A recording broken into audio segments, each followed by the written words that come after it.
Oklahoma Sooners arrive in Lawrence, Kansas, riding a nation's best 18-game win streak. Welcome to the Big 12 Game of the Week presented by Kyocera. It's the number 3 Sooners visiting the Kansas Jayhawks. And leading the way for the Oklahoma defense, the guy's the real deal. Safety Roy Williams, who leads the team in interceptions and is one of the game's top defensive backs. Hello and welcome inside the Fox Network Center, the home of college football Saturday, alongside my partners, the Hall of Famer Keller Winslow, the coach Artie Gigantino. I'm Kevin Frazier. They have plenty to say. We'll hear from them in a second. But first, let's get to the day's biggest game. Number 2 Miami, 14th ranked Florida State.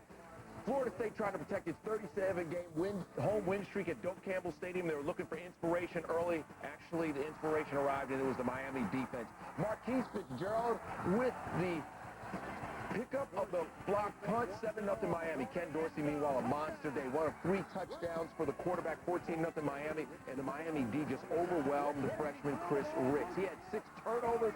The 54-game home unbeaten streak is over at Florida State. Jonathan Vilma, 36 yards for the money. 49-27, your final. Kevin, Miami took advantage of all those turnovers, exploded for 28 points in the third quarter, but also Miami 15 penalties, 125 yards. They've got to get better in that category. Number 7, UCLA rides Deshaun Foster to a big win over Washington, Artie. And, you know, UCLA came off of a bye. They were well-rested. They ran around. Deshaun Foster rushes today for a school record 301 yards. Do I smell Rose Bowl over in Westwood? Maybe they'll meet Oklahoma there, Artie. But that might be you smell.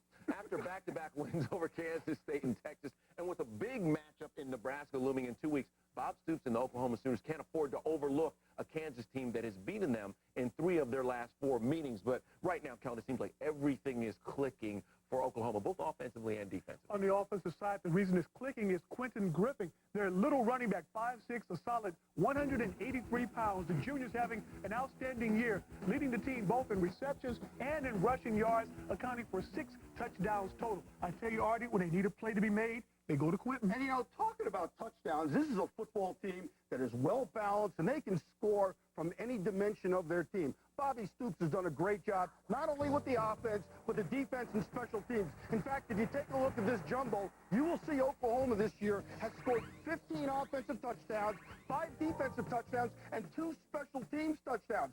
This team is balanced, and they always find a way not only to win, but to score points. Is that 22 touchdowns total?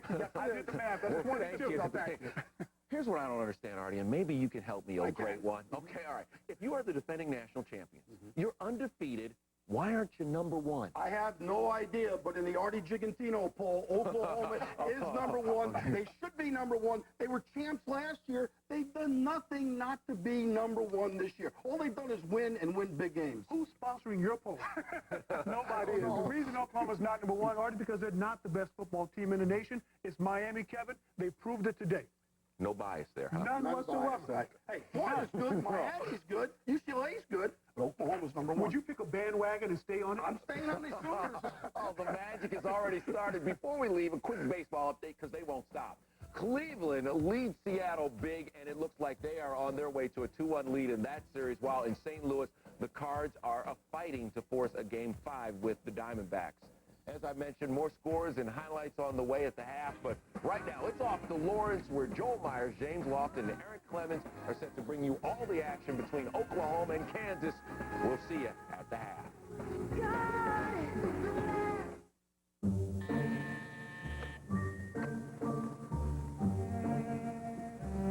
Wake up, Cindy, to win them. Cable modem has full speed. Oh, hey. Cable speed is up. Just put on some fresh coffee. Thanks, Greg. There is a better way to get online. DSL Internet from SBC Southwestern Bell. We're on it. Call today for a special offer. From the valley to the hill country, Big Bend to the East Texas pines, if any place typifies the land of the free, it's Texas. It's also your Texas Ford dealers, because we're offering 0% financing on every new Ford. That's interest-free financing on every new 2001 and 2002 Ford model. The bestsellers in Texas. 0% ends October 31st, so hurry in. You're free to choose, free to save, and free to drive the best in Texas.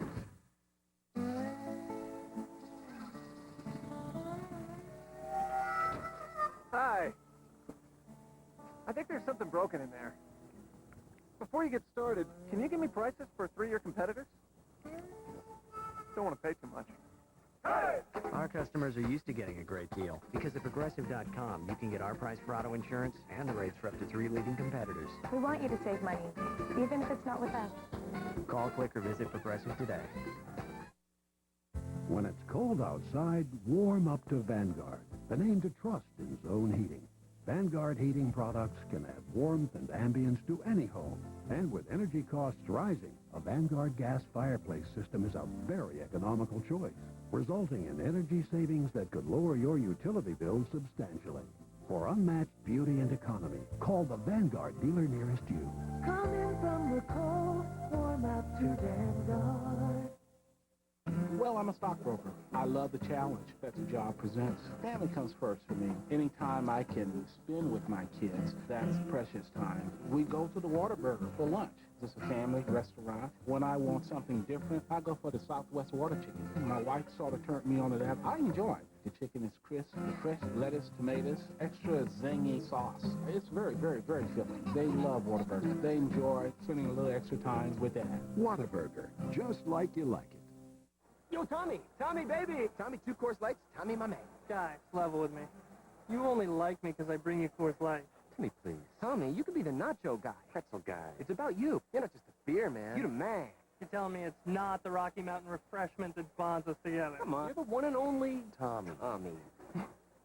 So if all my Coors Lights were empty, like they are now, we'd still be tight? Huh? Where's Mike? Mikey, 2 Coors Lights, Mike, 2. They make friends so easily. Dean and the Giants. Bob and the Rams. Fox NFL Sunday this week, noon Eastern, 9 Pacific.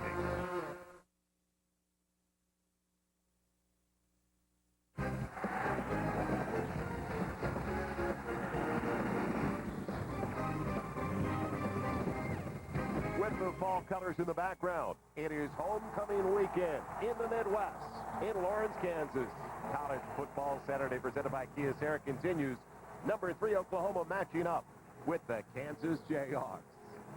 Hi, everybody. Joel Myers along with James Lofton, and welcome to Lawrence. Well, these two teams will be watching tonight coming off their biggest wins of the year. Oklahoma knocking off Texas last Saturday for the 2nd consecutive season. And for the Kansas Jayhawks, desperate for a road victory, and they got it in double overtime over Texas Tech. I think everybody around the country knows how big a win it was for Oklahoma over Texas. Well, an equally big win for Kansas. And Terry Allen to come back here 2-2, I really believe that it gives them a little momentum that they're going to need today against Oklahoma. Well, Sooner quarterback Nate Hibble did not finish the game last week. He was knocked out late in the first quarter with a shoulder injury, but he will definitely start today, James. Yeah, and there's no quarterback controversy in Norman, Oklahoma. And I really believe that now Bob Stoops can look at his ball club and say, we have a backup quarterback in Jason White who can lead this team, and now the players can be confident in that guy who's been carrying the clipboard. Big question mark for Kansas coming into the game. Can they move the football against one of the best defensive units in the country? Catalyst last week was little Reggie Duncan. Yeah, Reggie Duncan has to get those little legs working this week. Last week, 227 yards rushing against Texas Tech. He's going to need that type of effort to play keep away against the Sooners today. Joining us now, the third member of our team, a guy that majors in homecoming, Eric Clemens. Eric? All right, Joel and James, thank you very much. Beautiful night for football so far. You know, the OU defense has proved its worth really all year long, especially last week by keeping a high-powered University of Texas offense out of the end zone for an entire game. That unit is anchored by linebacker Rocky Calamus. He has 56 tackles to lead the team so far this year and is on pace to have 148. He has been everything that embodies OU football over the past 3 years: toughness, athleticism, and, of course, determination. He also has a fumble and interception return for a touchdown this year. Kansas's offense will see plenty of number 20 when they have the ball on the field here at Memorial Stadium tonight. So the Jayhawks are ready. The Oklahoma Sooners are ready. James, Joel, and I will be ready for the opening kickoff when College Football Saturday returns in just a moment.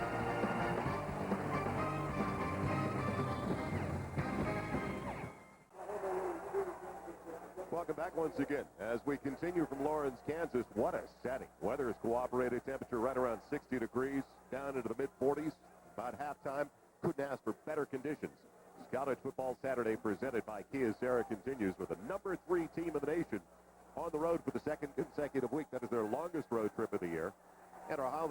discuss Big 12 standings. We begin with the North. Man, I guess it goes for Lincoln, Nebraska once again this year. And rightly it should, and everybody can point to that game on October 27th when the Sooners venture to Lincoln, Nebraska. Over on the south side, well, Oklahoma made their statement last Saturday in the Red River Battle. And I think it's a little bit of a mixed bag because no one expected that Colorado would kind of jump up and run past people. The Sooners, led by third-year head coach Bob Stoops, 25-5. Only two other coaches got to 25 wins faster than Bob Stoops at Oklahoma. Could you spell Wilkinson as in Bud Wilkinson? And Barry Switzer as well. His counterpart, fifth-year head coach at Kansas, Terry Allen. Huge road victory last week. Former coach at Northern Iowa, where he got to work with one Kurt Warner. We'll have some fun talking about that a little bit later because Kurt really didn't get to start for Terry until his senior season. They won championships. They were a league champion for 3 years in a row before Kurt got his crack at it. And we are ready to go as Oklahoma will be back, kicking it away for Kansas. It's going to be Johnny Beck. And brought back. Coming up, it's Curtis Fagan. And near the goal line, Fagan with a nifty move across the 20. Out to the 24-yard line. Kia Sarah's starting 11 offensively. Brandon Weir made that stop on Fagan. Nate Hibble getting the call. Let's see how he holds up. The young man from Hazelhurst, Georgia, transfer after one season to the University of Georgia. Romero, Duncan, Carter, Skinner and Sims up front. And we'll be talking about the center, Carter in particular, Griffin, Norman, Fagan, along with Woolfolk, will also start at defensive back. And the tight end is Trent Smith. But the center, in particular, Vince Carter, he is a true freshman from Waco. Dribbled out of the gun. Little floater. And that plays to Jeremy Hazard. Check that quick Griffin. His intended target. Defensively, can they slow down the Sooners? And the Sooners have had problems, don't forget, offensively. Up front, it's Watkins, Dwyer, along with Holloman and Dennis. Holloman back. Lost his mom, went to the funeral last week. Atkinson, Rogers, Etienne. The linebackers for Kansas, Davison and Ivy on the corners. Letourneau and Bryant are the safeties. Letourneau. Is he French? You make the call. Let's see how he hits. Second and 10 for the 24. Plenty of time. And thrown away. Over the head of Trent Smith, the tight end. So good job of containing the quarterback by Kansas. We're a little push too, James. And I think that Terry Allen has gotten exactly what he's wanted the first two plays. He said, one thing we want to do, we want to start well early, and with Oklahoma having the ball, now facing a 3rd and 10, hopefully this crowd will get into the ball game behind the Jayhawks. Marcus Rogers, who's senior from Roosevelt High School in Dallas, the catalyst defensively. He's led them in stops. Had a phenomenal game last week against Texas Tech. First third down of the contest for Oklahoma. They're hitting almost 50% on the season. Hibble out of the pocket. Going to be able to pick it up. Yes. Smart move. Get out of bounds as well as he's run out by the quarterback, Carl Ivy.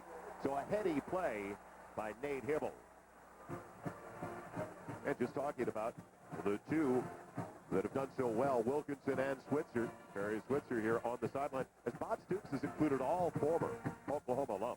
Now, if I hadn't seen that little smile from Barry Switzer, the way he was chewing the gum, I would have thought that he was still coaching the Sooners. But can the Sooners get it going offensively? Because they have bogged down recently. Their offensive coordinator, Mark Mangino, said they went through some growing pains at the Cotton Bowl last Saturday. The biggest game of the year, and some positive things did come out of it. Moving up front. Dead ball foul against the offense. You can see the left side lift up early. Yeah, it looked like Howard Duncan. He's moved from right tackle to left guard to try and give Vince Carter a little help there in the middle. Prior to the snap, ball start on the offense, 5-yard penalty, still first down. Referee is held down. I'm glad you brought that up because they move over Duncan to guard. Basically, as Mangino said, a little bit of a teacher next to the true freshman at center. Yeah, and the interesting thing, Howard Duncan did play left guard last year, and Wes Sims, he moves out. Well, he was all Big 12 last year at tackle, so you make some moves. And Mangino, an offensive coordinator by trade, but you can tell he was at one time an offensive lineman. From outside the 40, 1st and 15. The shovel. And diving for short yardage, Ronaldo Works out of Washington High School in Tulsa. Tripped up by the young man we were just talking about. Senior from Dallas, Marcus Rogers. You know, sometimes you see that shovel pass and it's a design play. Here, that's just a little reverse option play. You're going down the line, you don't see anybody open, you flip it to your tailback. That was not the play they called in the huddle, but a good job in improvising by Nate Hibble. Just one offensive touchdown last Saturday. Don't forget, only 205 yards from this group, the lowest output by that unit since Bob Stoops arrived. Second and about 13. Tight end. Smith only gets into the 45. Yeah, he went into Mr. Rogers' neighborhood. You said it, partner. Is he ever pumped up? Honorable mention all Big 12 last year. Yeah, a real physical player, and what you have to do, you have to be able to watch film, and he's watched enough film set. He knows the splits. He knows when they're going to cross. And you cross Mr. Rogers' neighborhood, he's going to try and crack you. He's just not going to wrap you up and take you gently to the turf. Well, they've got two to each side now for Oklahoma in a third and long. And look at that stacked line for Kansas. The blitz. And the bomb knocked away from the wide receiver. He tried to get it, but Quincy Rowe was there on the coverage. I think Curtis Fagan's number 12, a little offensive interference there. He looked like he was trying to swim over the defensive back that time as it was coming in. Fagan, the junior from Houston, he was honorable mention all Big 12 as well last year. Now, I don't want to embarrass Fagan, but he had an interesting note. Last year, before every ball game, he wore the same pair of shorts, underwear. Pass interference against the offense. Penalty is declined. Fourth down. Try to keep it clean, William. Keep it clean. And he got a flag thrown on him for that. So funny situation as Roger Ross is going to go back. And you know, you saw Bob Stoops there. He's not overly upset because he said, we want first downs every drive because we want to win that field position battle. Ferguson, first team all Big 12 last year. Comes in with a 45-yard average. Ross will take it without the fair catch and beats the first two down there. Still the great coverage, and that's one of the real hallmarks of this team since Bob Stoops came in. They get it done. Roy Williams. We see the first teamers. They're playing on special teams as well. Offensively, Mario Kinsey, the redshirt freshman out of Waco, Texas, likes to run it a lot. Offensive line, Sam Smith, also Nick Smith, Grady, and Hartwig. Same five most of the way this year with Duncan in the backfield. Ross, Fulton, and Goodrich, the two wideouts. David Hurst, he's the tight end. Kinsey did not start last week, though. He left a little bit early on a Friday. It was bye weekend, and he wanted to get on the Waco. So he did not get to start last week. Came off the bench for the winning drive. 50 moves. And he gets about 3 out to the 16-yard line. Defensively, this is the power play for Oklahoma this year once again. Heineke, Klein, Harris, and Wilkerson, their 4-3 alignment. Sensational linebackers. Moore, Lehman, former sprinter in high school, and Rocky Calmus, first team All-American last year. Woolfolk, who starts at wide receiver, starting a corner tonight, straight as well on the corner. Roy Williams, all-world with Everidge at the other safety.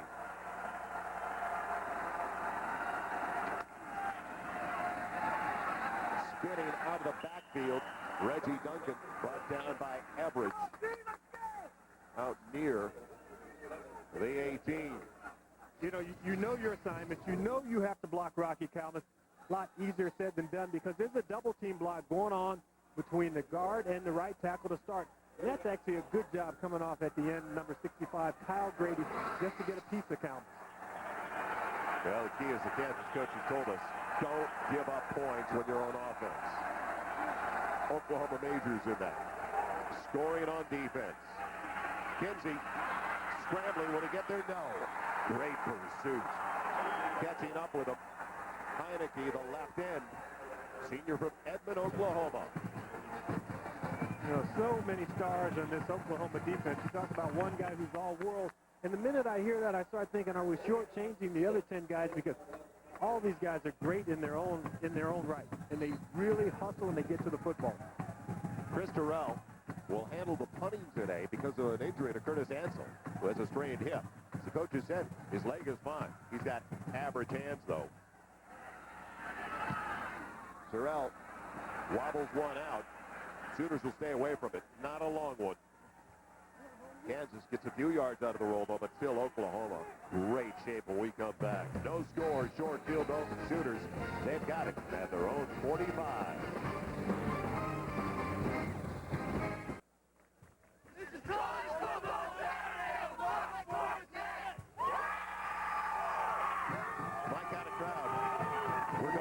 With the blue hair? We're there later. They invited us. We are attending the party. We're right there after the game. Welcome back. College Football Saturday presented by Kia Sarah continues from what a classic campus. Lawrence, Kansas. Joel Myers, James Lofton, Eric Clemens on the sideline. And Nate Hibble. And the Sooners get it back after picking up one first down and punt their first possession. They've got it. Great shape at their own 45.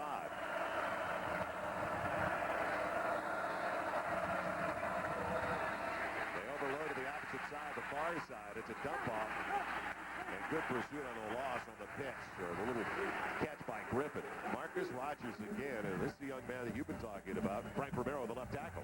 And I think Romero has a lot of things going for him. Number one, his feet, and his feet come from the fact that he was a high school tight end, so those hands, good hand placement, gets his hands on the defensive lineman well. And a dinner guest. Well, he's gained about 45 pounds since he was a freshman, and pretty sure he's been invited out to a lot of meals. A lot of barbecue in this neck of the woods. Lots of barbecue. The press box as well tonight, so close to Kansas City. Hibble staying out of the gun with 2 to each side. Second and long, waiting for Griffin to clear out, then throws it into the ground. Good idea. Time for us to take the time out, though. Dr. Pepper game break. Let's head back to the studio and Kevin Frazier. Kevin? Joel unbeaten at 9th ranked South Carolina, trailing Arkansas 10-7. Final seconds of the game. Daniel Weaver from 33 yards out to tie it. Carlos Hall with the block. South Carolina falls to 5-1 as Lou Holtz now falls to 0-2 when he goes to visit his former school. Big upset. You said it, and Houston, not his staff, needed it at Arkansas.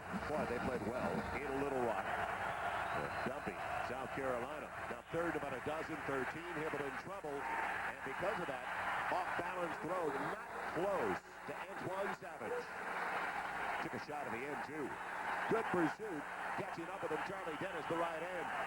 Yeah, but a nice job up front by Tom Hayes, the defensive coordinator, really getting this thing going. And when you think about what you're trying to do, here's a guy you want to come and talk to. That's Jason White, the backup quarterback. He can now come and talk to Nate Hibble when he walks off the field and say, Nate, this is what they're doing. You know, I was out there last week. Remember me? I played when you got hurt.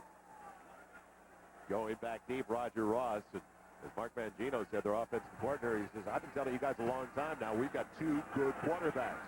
End over end. Ross on the run. Good field position out to the 30-yard line. He doesn't get to it. That had the kind of end-over-end action that could have gone way inside the 10. Yeah, good job fielding that punt. But Kansas better shape. Last time at the 13, now near their own 30, scoreless, almost 5 minutes gone by. Terry Allen with the Jayhawks 2-2 after the first 4. Busy Saturday as we look at today in the Big 12 after this first snap. And the Jayhawks have it at their own 30-yard line. Playing at home for the first time since way back on the 8th of September. Give it to the fullback, Wabuzzi, or give it to Mitchell Scott. He's been bothered by a knee injury. They told us Wabuzzi would see most of the time in the Big 12 today. Texas dominating Oklahoma State after a tight beginning where Oklahoma State actually had a 10-7 lead early. Nebraska pounding Baylor. Big day for Eric Crouch once again. That the best matchup of the day, most even. It was Colorado, Texas A&M. And that was a tight affair. Only a 10-point ball game. Call it 2nd and 9 from the 31.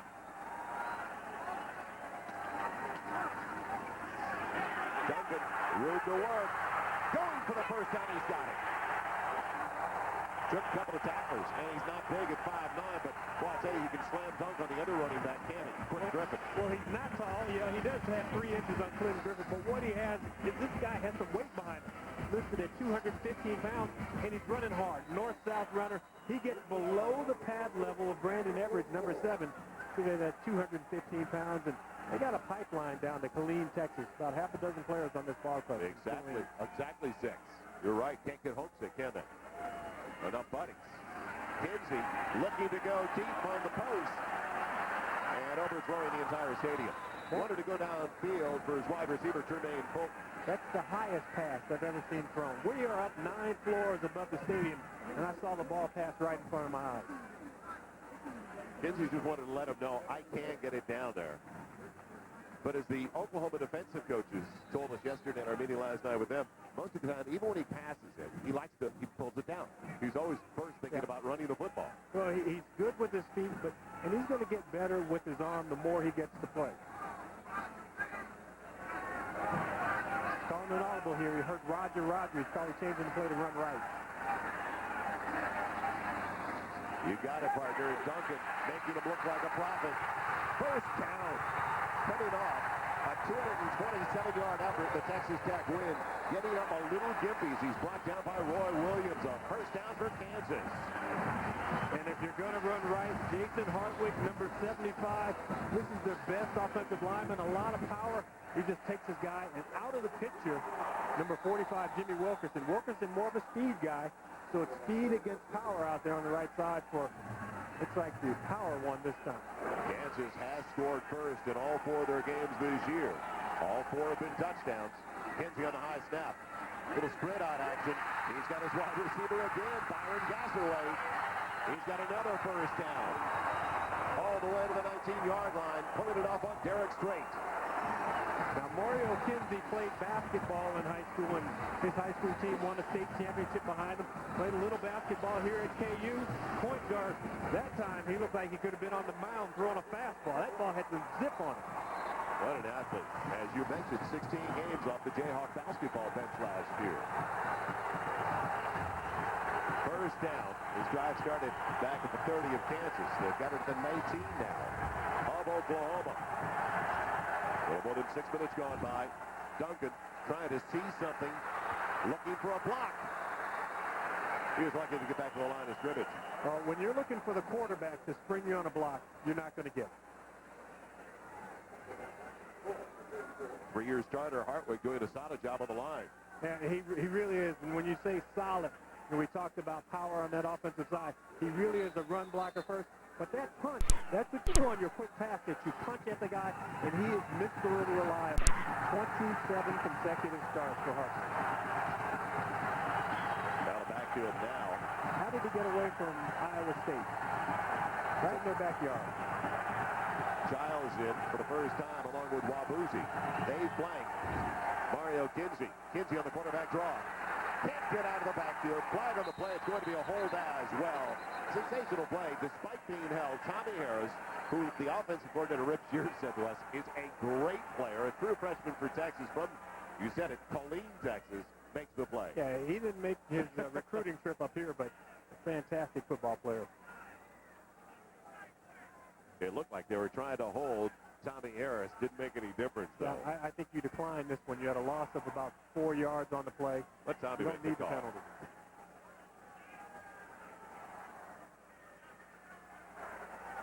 Holding against the offense. Players decline.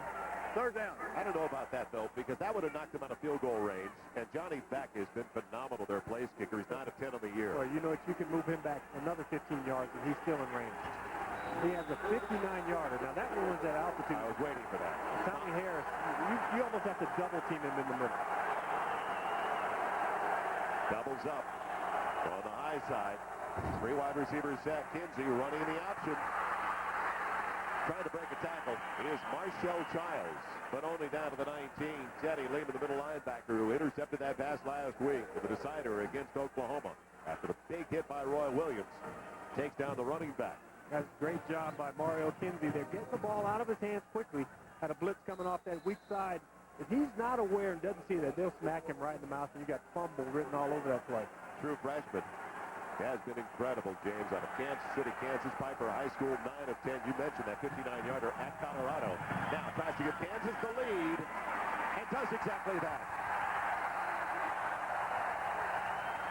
So Kansas did all the little things on their way downfield, especially the right tackle, Justin Hartwig, on some of the running plays. 3-0 Jayhawks early over the Sooners.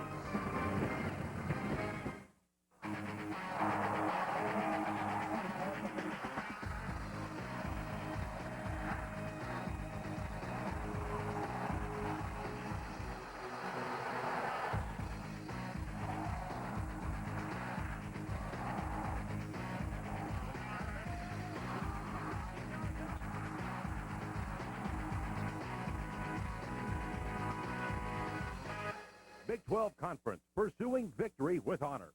The best damn sports show, period. Sports comedy, commentary, updated scores and highlights. The best damn sports show, period. Weeknights at 7:30 and 11. You know today you can come into Big Red Sports and Imports and buy a brand new V6 rodeo and take $7,000 off or get 0% financing? Man, you can't buy a brand new rodeo and get $7,000 off or 0%. Oh, yes, you can.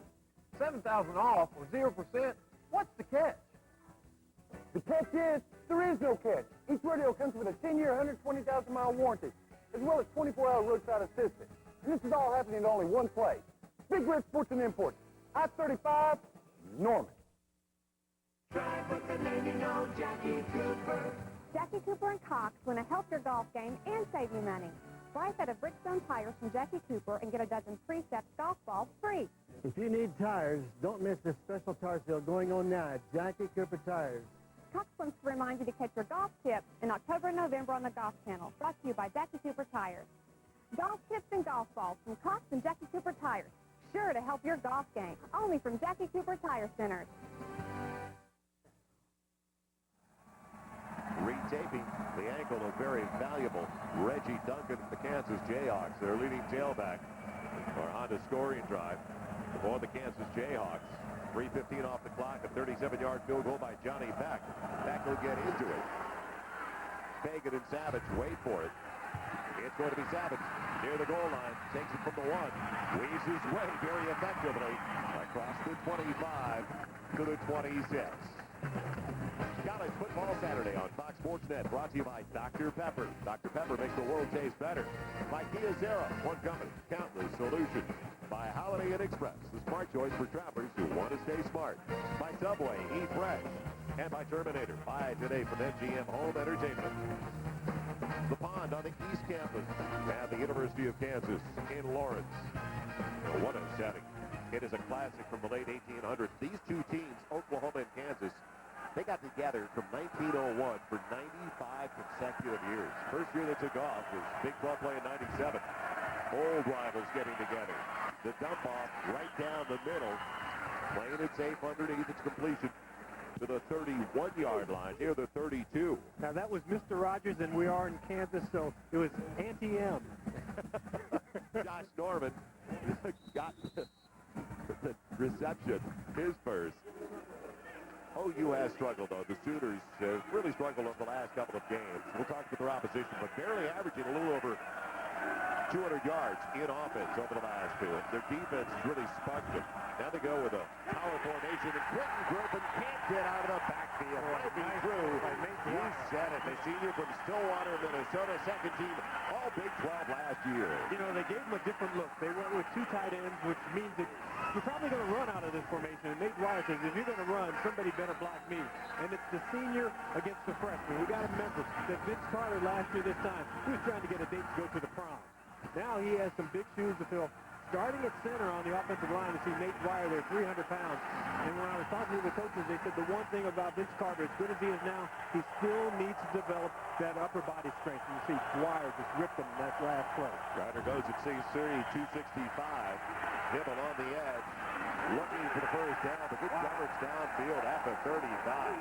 Coverage, good coverage on the outside. Andrew Davidson, but what a great closing cleanup hit by Marcus Rogers. And Antoine Savage short of the first down, so another punting situation and the second consecutive 3 and out for Oklahoma. What about a letdown after an emotional game like last Saturday? Well, two emotional games. They beat Kansas State 2 weeks ago, Texas last week. It is human nature to look at this ball club, look at their record the last 5 years and say, yeah, we should just be able to toss our helmets out there. Not so fast, Mr. Sooners. So that's 0 for their last 3 on third down tries after they picked up that initial first down to start the game on the run by Hibble. Roger Ross waiting for the punt with Jeff Ferguson. Ross weaving his way nicely across the 30 and barely tripped up. Lost his shoe. It was a shoe-saving tackle by Ben Painter. I talked to Roger Ross on the field before the game. I said, are you the fastest guy on the field? That may not be the fastest, but I can shake a little bit when you look at our top 10. Florida this week versus Auburn, but that Miami ball club, I was impressed. You weren't as impressed. I thought Florida State beat themselves early. That young quarterback put it in the hands of made so many turnovers early. That's why Florida State is not in the top 10, Joel. Joey Harrington looked great again for Oregon. UCLA clobbered Washington. Fresno State is licking their chops.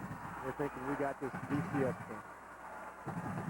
Duncan, Wabuzzi, comprise the eye for Kansas. And the ball on the ground. Never got it to Wabuzzi. Loose stop. Oklahoma's got it. They were trying to triple option. He stuck it in the belly. When he tried to pull it out, Wabuzzi kind of grabbed onto the ball a little bit, and that ball was on the carpet. Coming up with it for the Sooners, it is Barry Holloman, the senior from Oklahoma City. Got a flag down. Well, the play is stand. It came all the way from in front of the Oklahoma bench. Sticks it in. That's what you're supposed to do on a triple option. But it just gets caught up as he's trying to pull it out. Personal foul against both teams. The penalty's all set. First down. This is something new, a wrinkle that they wanted to try this week. They watched Kansas State run it against them 2 weeks ago. They said, we need to put this in. But with only 3 days to practice it, and it is a high-risk offense.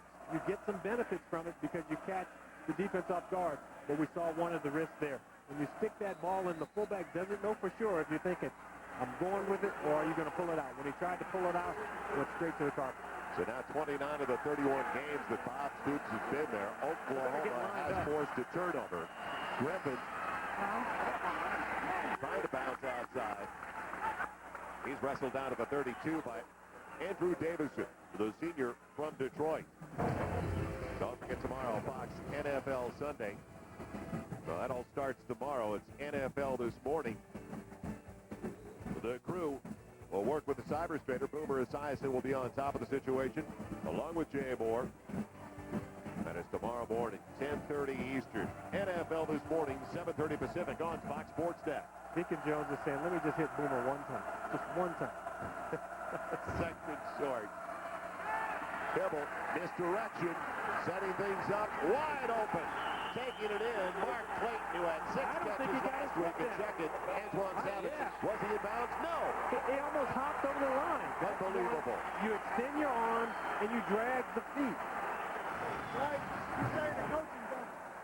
Hey, great job by Hibble. You know, he gets a little pressure in his face, and he's patient enough to get the football down the field. Extend the arm and then drag the feet. He doesn't drag the feet. Watch, you only need 1 foot in bounds. No. He's not in bounds. Good call because he did not have possession until he had gone out of bounds. Points off turnovers. Oklahoma has 65 this season, compared to only 21 for the opposition. This is what they do well. Now, can they take advantage of it, though? 3rd and long.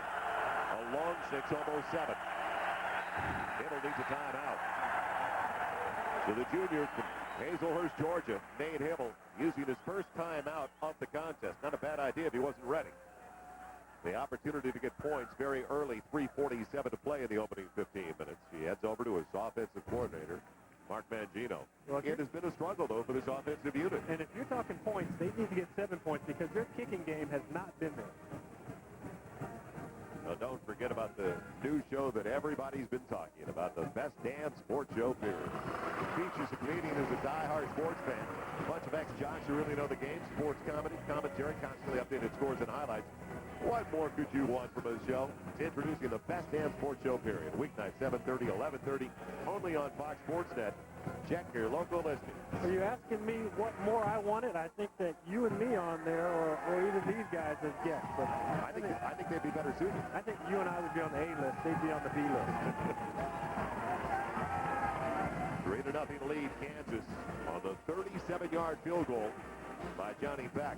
Now, these two teams haven't played every year over the last few seasons, but believe it or not, Kansas over the last 4 drives against Oklahoma is dead even at 2-2. Yep. They lost last year decisively in Norman, but Kansas turned the ball over 7 times last year. So talk about a team that really hurt themselves. 3rd and 6, almost 7. It's all off a turnover. Wabuzzi didn't handle the Kinsey handoff. And now a free down for Hibble. The end jumped offside. Wide of Smith, the tight end, but a free down at that. And Dwyer all over top. It wasn't a free down because he got hit. He paid for that down. Easy from up here to say a free down, though, isn't it? Yeah, I think Algie on the outside. Atkinson, a little early movement by number 98, kind of spoiled a good pass rush.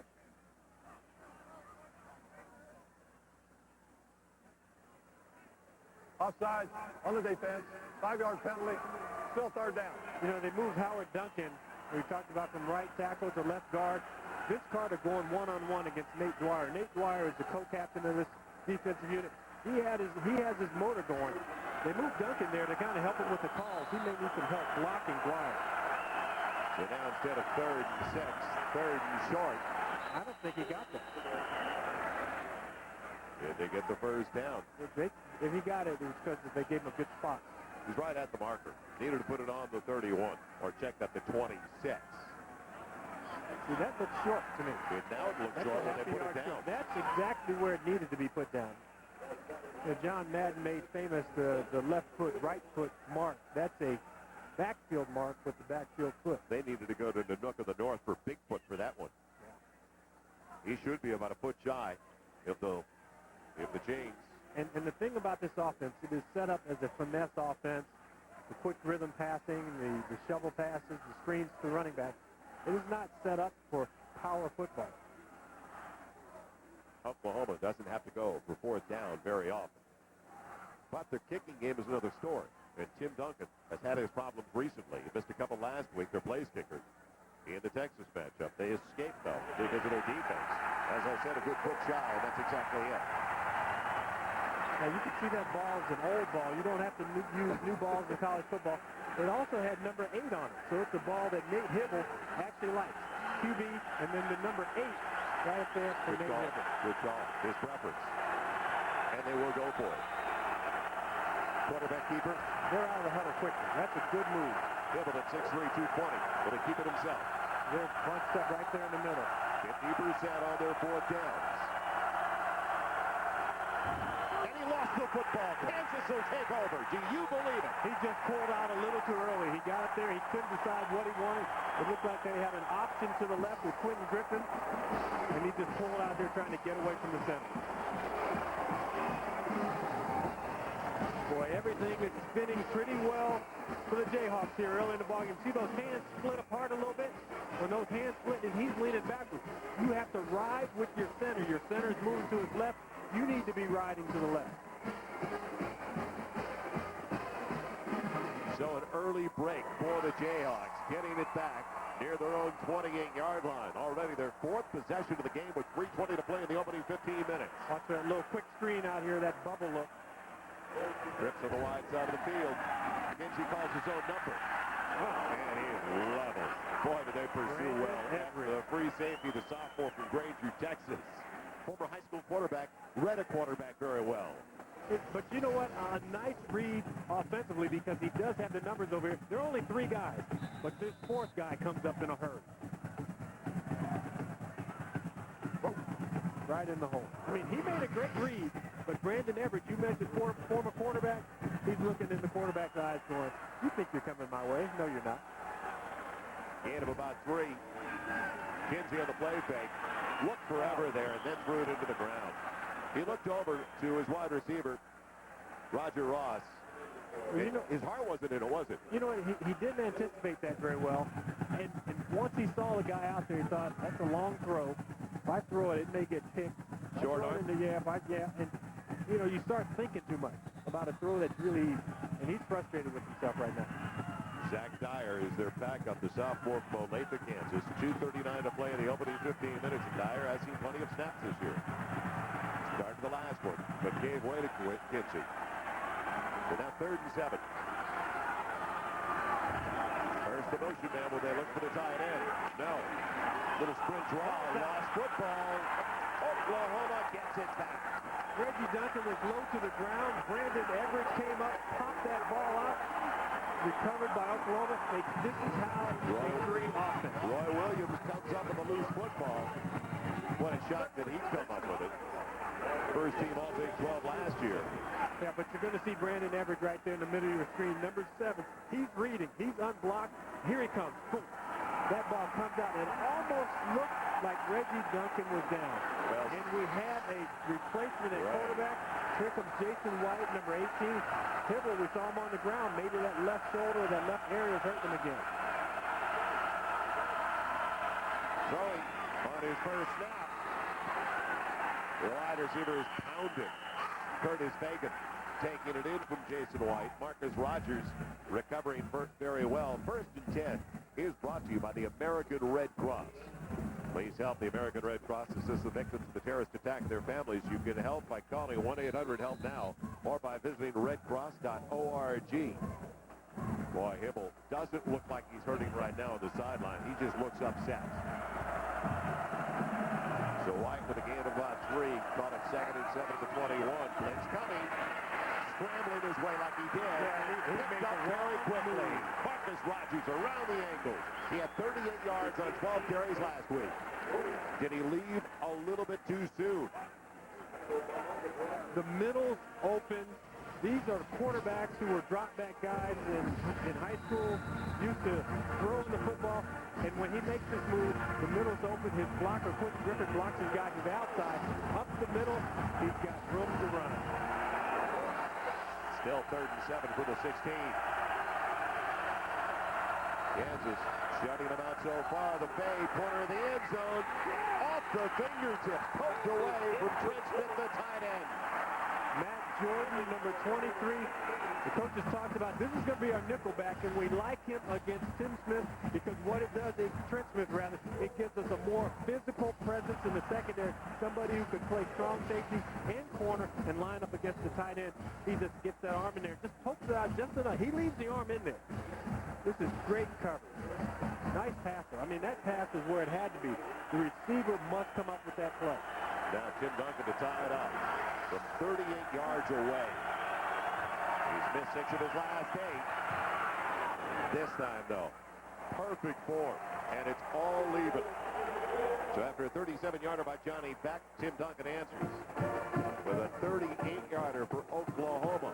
It is tied at 3 with 69 seconds to play in the opening 15 minutes. So a shock early, though. Jason White taking over for Dave Hibble.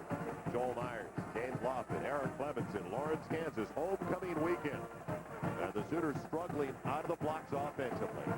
And when I look at the crowd here, I mean, there are a lot of people with crimson on here.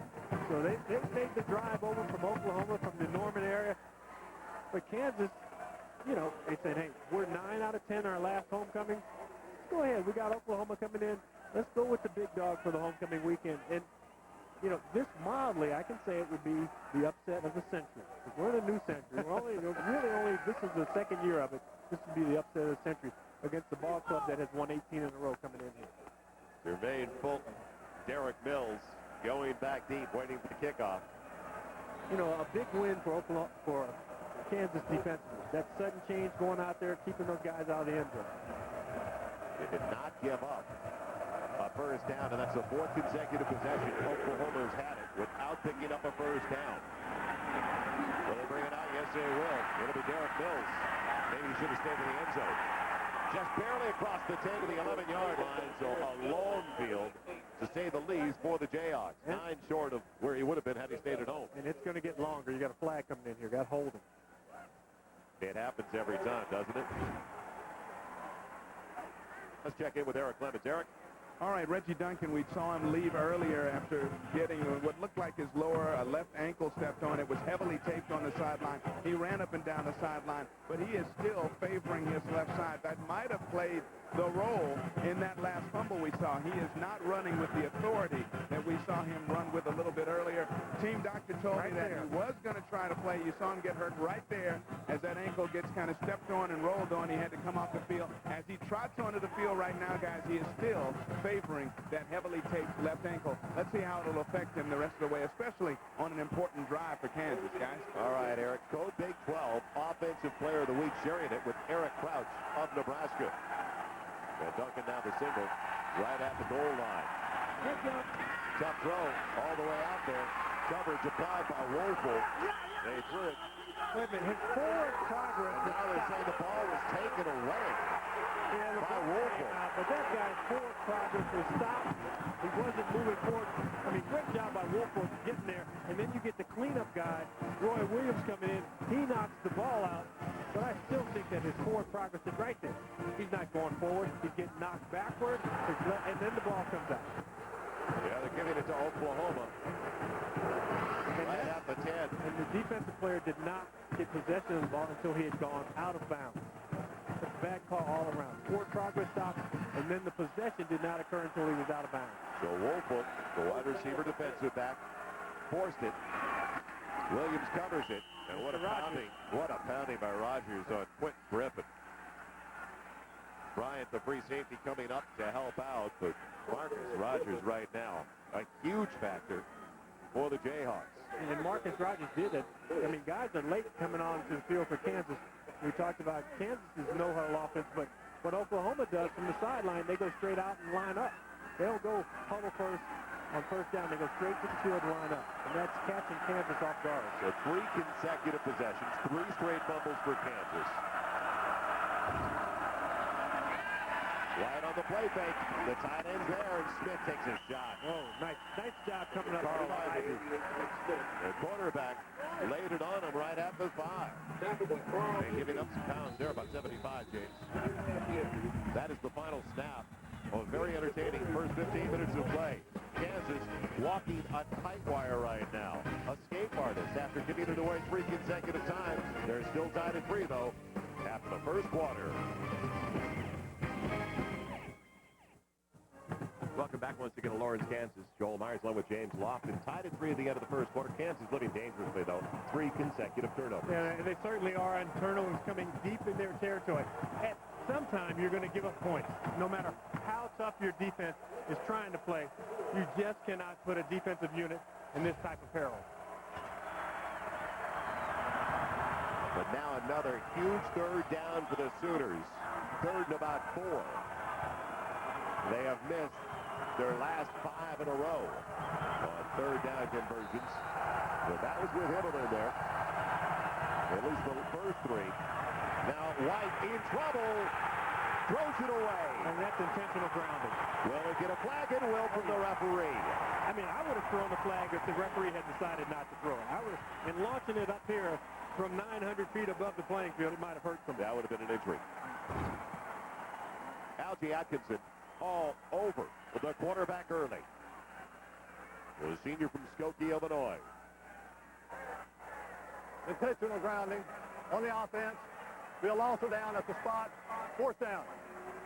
Do you believe it? Kansas has given it away 3 consecutive times. Oklahoma started now at the Kansas 32, the Kansas 19. This most recent of the Kansas just outside of the 10-yard line.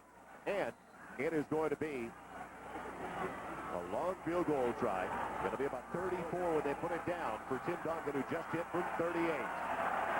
This would help get this guy's confidence back the way he'd been kicking before he came in there. 8 of 14 after hitting the first one denied. And it's blocked. Great effort. Super lead. And we don't have to guess who it was. What a vertical for Atkinson. Did he ever get up there? I think he better go to the Midnight Madness that they had last night with the KU basketball team with those type of huffs.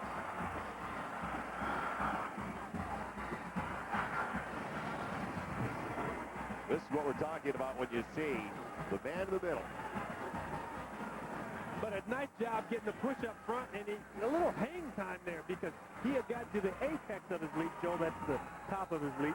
And then he kind of hung there like Elgin Baylor for a second. Glad you explained that. Thanks, James. The ball, unfortunately for the Jayhawks, though, because they need some Velcro. Skickum, Lester Hayes is back at their 3. I'm going play action here, going for a 98-yarder. Like your style. Flag on the play. Can't move back much, can you? Reggie Duncan only back to the original line of scrimmage, if that. Tied at 3. It is hard to believe. 3 fumbles by Kansas. Man, they only cashed in opportunity of the 38-yard field goal. A punt, that field goal to the middle, and a blocked field goal attempt. Holding on the offense. Penalty is declined. 2nd down. So second are a little bit better than 10. Opening minute of the second quarter. And a shot early. The Kansas Jayhawks. This starts a huge stretch for them. Also coming up for the Jayhawks after the Sooners, Kansas State, Nebraska, and Texas. Teams with a combined 17-3 record going into the weekend. Kinsey Here James locked into the receiver, was grabbed by the jersey. He really was. Roy Williams bumped him. Byron Gasaway, you can see him trying to tear that jersey off. He did a nice stop-and-go move. He had Woolfolk beaten. Roy Williams came over to help, and Roy Williams, smart job, got that elbow up, kind of elbowed him a couple of times as he went past, but no flag from the officiating crew. You're going to see it right there. You saw he was being grabbed by Woolfolk, and then he got bumped by Roy Williams.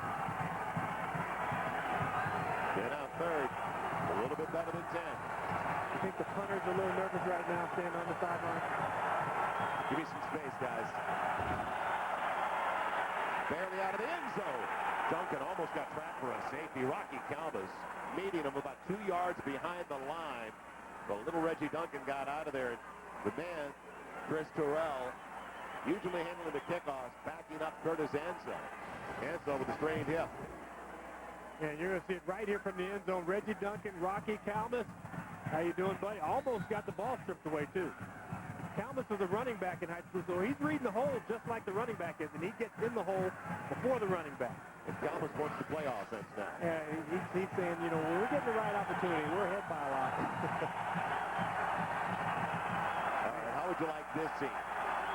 Just give him the 2 points. Hagan waits for the punt. He barely got it away. Good job getting it out of there. From the 41. Hagan, good yardage. Dropped inside the 25, all the way inside the 24. Talking about another short field, 4th straight time in Jayhawk territory. But still my thinking there. You've got to overprotect, so you're not going to get covered. Give them the 2 points. Go out to the 20-yard line, punt the ball away and say, okay, now make them do something offensively. What you've done now is giving them the ball on the 23-yard line. So they at least have 3 out of this drive. FedEx Air and ground stats thus far, nothing doing offensively for the most part for either team in Oklahoma. Has had the opportunities to cash in, but only 46 so far. As we mentioned, over the last 2 games, and 2 good teams, Kansas State and Texas, they've only averaged a little over 200 yards a game. Up top, and what a hit put on the wide receiver. They tried to get it to Savage, and a pop from behind by Davison. Yeah, you're working on a short field. So what Oklahoma doesn't do, they don't run beyond guys. Everything is kind of in front. This is that basketball on grass offense. And these guys, Kansas, who did they play last week? Texas Tech. So they've seen this offense for 2 weeks in a row. 2 to each side. Jason White stays in there at quarterback, calling his own number. Quarterback draws, got blocking. Makes him miss. Gets the first down. Any play, they say he's the best quarterback out of the state of Oklahoma from Tuttle, Oklahoma, since Troy Aikman was out of high school at Henrietta. You know, nice job by his downfield blockers, and one of the guys who doesn't get a lot of credit is Quentin Griffin, but he gets in the mix. Quentin Griffin there trying to throw his little body around, and just enough to save his quarterback from getting mangled too much. At 5'6", he can get lost in there, can't he? Quite lost. Outside the 11. White feeling comfortable, isn't he? Changing the play at the line. Griffin trying to get lost in the weed. Does a good job to get by. Atkinson out of around the shoulder pad. Eric Clemens, what is the latest? Well, the latest, we have a player out there on the KU defense playing with a heavy heart. 95, Irvin Holloman has met with almost unspeakable personal tragedy this year. In January, he lost his daughter, Naya, due to complications from Down syndrome. A couple of weeks ago, his own mother, Bernice Bush, died of complications from a heart attack. There are brighter days ahead for Holloman, though. His wife expected to give birth, maybe have labor-induced this week, but of course our prayers out to Irvin Holloman. Tough young man back with his teammates. The shortstop down to the one where he needed to go for a first and goal. The completion to Savage once again. Now, he had the first down. Did they move it back a little bit? Because he was inside the 1-yard line when he caught it. Didn't get a great spot. He caught it right at the 1. They'll give it closer to the 2. Rogers, Davison converging. And it's going to be third, less than a yard. Now, you're at the closed end of the stadium. You would expect a lot of crowd noise, but at this end of the stadium are all the Oklahoma Sooner fans. So they're going to be quiet for their Sooners to run this play. Got to be tough. Nate Hibble, helmet up. White throwing. Back of the end zone. Touchdown, Oklahoma. Prince Smith, the tight end. Super play fake into the line.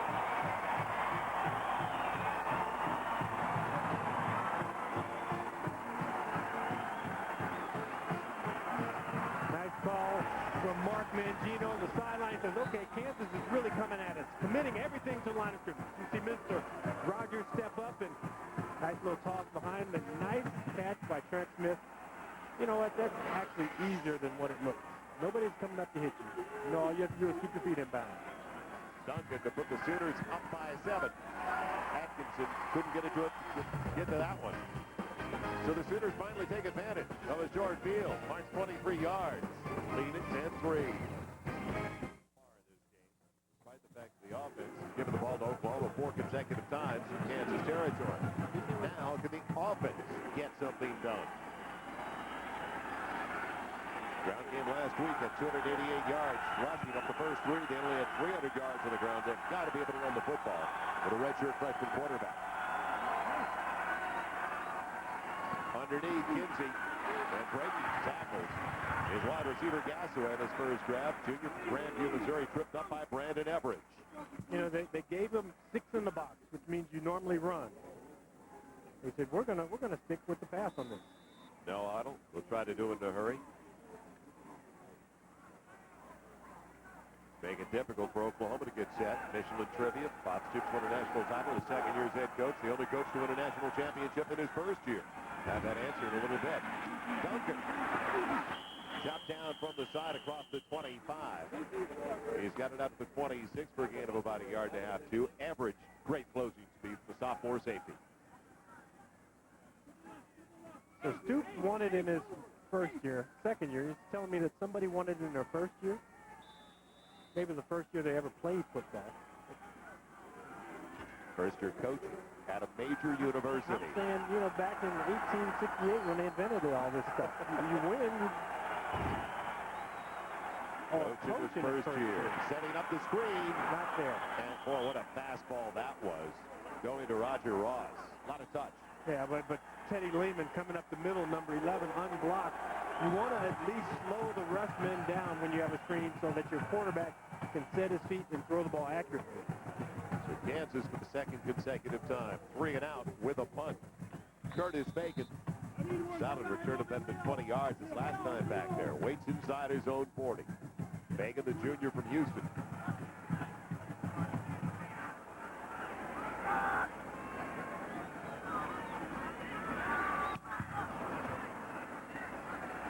Durrell with Bacon, losing the handle, and will it find the sideline? Yes, what a break for Oklahoma. Almost gave it away. Boy, Banks Floodman, number 5, he was going after that ball. He tried to corral it in. So Oklahoma almost coughed it up instead. With a 7-point lead, they'll have it at their own 40 when we come back. Well, I hope you had a nice commercial break. Well, here's the guy who never takes a break. Banks Floodman, freshman out of Wichita, Kansas. And special teams is all hustle. Look at him. He sees the ball. This guy's going, and that's close. Put him on a Canadian field. That's a recovery. He's well in bounds. You're right. From the 40-yard line, 1st and 10. Jason White, the sophomore from Tuttle, Oklahoma, stays in there at quarterback. Underneath he goes. And Mark Clayton has the catch. Spinning around like a pinball. Hit the bumpers, gets the first down. Close to the 48. NFL on Fox pregame show. Starting tomorrow. And don't forget, Giants and the Rams, the big matchup. Because the Giants slow down. The Rams on the turf at the Dome, where Kurt Warner is 16-0. Other regional activity. Check your listings on the pregame show. JB, Terry, Howie, Chris, the group. Option. Boy, that field position in the last graphic we had, and Jason White maneuvering his way down to the 35-yard line. You haven't practiced against this. You saw it twice in the ball game last week. You said, okay, let's just cross our fingers and hope that they don't run it against us. I know somebody's supposed to take the pitch, man, but who has the quarterback? And nice job by Mark Mangino. And he talked about his script, that little play sheet he has in his hand. Well, a lot of situational plays, 1st and 10 things he wants to take a look at. And here's a guy who doesn't look very happy. and we haven't gotten a report whether he's been replaced because of injury or ineffectiveness. I think the non-information tells you everything. Okay. The lack of information says that Hibble could be in there, but White is staying in there. And going for the bundle, Clayton over the shoulder.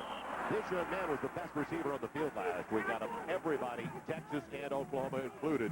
He had 6 catches coming off the bench, a redshirt freshman from Arlington. He was a standout in track in high school. But one of the things he'll learn is that you also have to push off a little bit. He got a little push from Carl Ivy there, and it threw him off just a little bit. He wasn't able to track the ball into his hands. Nice throw by Jason White. I mean, that ball really should have been caught. And a 2nd and 10. It's at the 34, just inside the 34. Great protection again. And what a drag. Nice play by the wide receiver. Taking it in, Josh Norman, the senior from Midland. Yeah, Josh Norman is a mismatch waiting to happen. 6'2", 221 pounds. Nice physical presence to have in there. It's almost like having an additional tight end. You put Trent Smith on one side, and there's Norman at the bottom. You're going to see he's going to work his feet. You know why he works his feet? Because he watches a lot of NFL. He's going to watch the Rams and the Giants. And I like the Rams in that ballgame. I think Jason Sehorn is going to have to chase some guys who are just as fast, if not faster than he is. From the 17, White on the gun, making a miss. A scramble right from the snap. He's got it inside the 12 for about 5. Dropped by Etienne, the weak side backer. Now, if you're Kansas, what you have to determine with Jason White in the ballgame, if he's going to run, we're going to make him pay. And not only when he's running the football, when he pitches that ball, and when he turns to face the defender who he just pitched away from, don't turn and chase the ball carrier. You make Jason White pay. You make him hesitate when he's running the football. Right now, that's the difference in this ball game. Jason White, his feet. 7-point lead for the Sooners. 8.5 to play. White off the play fake and off the fingertips of Norman. Going for the same target. Jason White did not have a guy around him. And really, his running ability now has taken the defense that was hard charging at the beginning of the game and penetrating to making them look to say, okay, who has the ball? And I think that Tom Hayes here has to get his guys going, okay, if he's going to run, like I said, we're going to make him pay. And you can blitz to stop a quarterback from running also. Yeah. His defensive squad, Tom Hayes, the defensive coordinator for the Jayhawks, they've been on the field, it seems like, most of the first half. White with the blitz coming. It's picked up on the fade. Touchdown, Oklahoma. Good jump ball situation. The little guy. The tight end took it away. His 2nd score of the night. 6'5" against 5'10". 6'5" wins that one. You know, he has him covered, but a nice throw to stop your receiver, bring him back, and he just goes vertical. Not much of a chance for Matt Jordan. He had the coverage, but he doesn't have the size. Tim Duncan in. Center for the San Antonio Spurs into the extra point. Ball through the form. He's looked good kicking the ball, whether it's a field goal. Got a flag down. You're right. Right to the line of scrimmage. Holding. You know, we were talking to Bob Stoops about his place kicker. He said, you know, Tim Duncan went through this a little bit last year, mid-season, just kind of stretch. He goes, but you know what? In the Big 12 title game and the national championship game, he hit 4 of 5. You know what I think it is? Holding on the kicking team. 10-yard penalty. Retry. I think Tim Duncan may be taking too heavy of a class load during the fall. When they start taking those midterms, he's up all night studying, goes into a little mid-season slump, gets the grades up, and then he goes, okay, start kicking again. Now, talk to the special teams coach, Jonathan Hayes, and Jonathan Hayes, the big former tight end with the Kansas City Chiefs, he said, you know, I didn't kick, but I can watch him kick, and he was doing a couple things technically wrong. He's ironing those out. He'll be okay. This is going to be a 30-yard extra point try. And again, splits the upright with a nice little draw for the lefty. So 2-touchdown lead now. There's Jonathan Hayes. Looks like he could still play for the Kansas City Chiefs. Come back, Kevin Frazier, our College Football Saturday studio show. A preview of the Nissan halftime reports. Lawrence. Thank you, Kevin. Jason Jason White living large right now. He's been in the last 4 series. After the first 4 belong to Nate Hibble. And Mills puts it to the ground. It's picked up by Gassaway, but it doesn't make any difference. Roy Williams. And we've seen it by, well, we saw Gross, we saw Craver, we've seen all the starters, a lot of defensive backs starting on special teams as well. First teamers that aren't taking a down off. Yeah, and why should they? Because offense, defense, special teams, each is 1/3 of the team. And here's a guy who feels like he's left out of that equation right now, Nate Hibble. The forgotten man. The coach who said he was the starter, there was no doubt about that. Well, he started the first 4 series, and they didn't do anything, and then he put the ball on the ground with that snap. Don't forget, on 4th and a foot, he pulled away from the center, and that's the last we're seeing of Nate Hibble. He's getting signals from the sideline right now telling him which way to audibilize. From the 5. Kinsey close to the vest. Takes it close to the 7. There's Clint Bowen with the white sleeves. That's the formation right there. He's going to give you the play next. Now he's giving him the play. Boy, Bowen looks as sick as anybody else. He's going around. I'm not sure if that's a good call they just told me to send him. Indecision from the guy sending in the signals. Weaving his way out of the delay. The draw. Duncan brought down by Everidge. And Bowen, you know, he has a little claim to fame. He and his brother Charlie started in the defensive secondary here at KU. 1992. His brother was a little older. He came in, got to start alongside his brother. They haven't picked up a first down since yesterday. A little more than 7 minutes to play in the half. They need one now, field position-wise. Trips on the near side. Kinsey in trouble. And what a job just to get out of there. And we'll get the first down. Incredible. How elusive. Mario Kinsey. Now the coach has said he gives us the best chance, and you can understand why. Wow, I mean, he is caught back here. Brandon Everidge comes up. He gets away from one of the better tacklers in the conference right there at the goal line. And you can see the speed that he has when he turns up the field in that gap. A gain to the 21-yard line. Kinsey on his own again. Only a yard that time to the 22. And the scouting report on Mario Kinsey's Gary Klein made the hit. Yeah, and you saw it. You saw the escapability. We've seen his arm strength. Now he needs a little bit of a tune-up because the coaches say that, well, his mechanics aren't there. And this is a guy who's been splitting his time since he was a little leaguer between football and basketball. And finally decided to go full-time football, so he's only going to get better. He had a 24-yard touchdown run in the first overtime last Saturday against Texas Tech. He loves to pull it down and run it himself. As I say that, looking for another first down, he gets a block downfield. Nice block by the running back, Reggie Duncan, to enable him to pick up the first down. If you're going to spread the field, and they're going to leave 6 in the box, and you have a running back there, you have 5 linemen to block for you, and if your running back does a good job in picking up his block, which we're going to see him do right there, he gets to the legs of Calmus. Great cut block. Most guys, when they cut block, they go too low. You aim at the side pass. Duncan, you can see the smile on his face, like he's looking over to his teammates. On the offense. 10-yard penalty.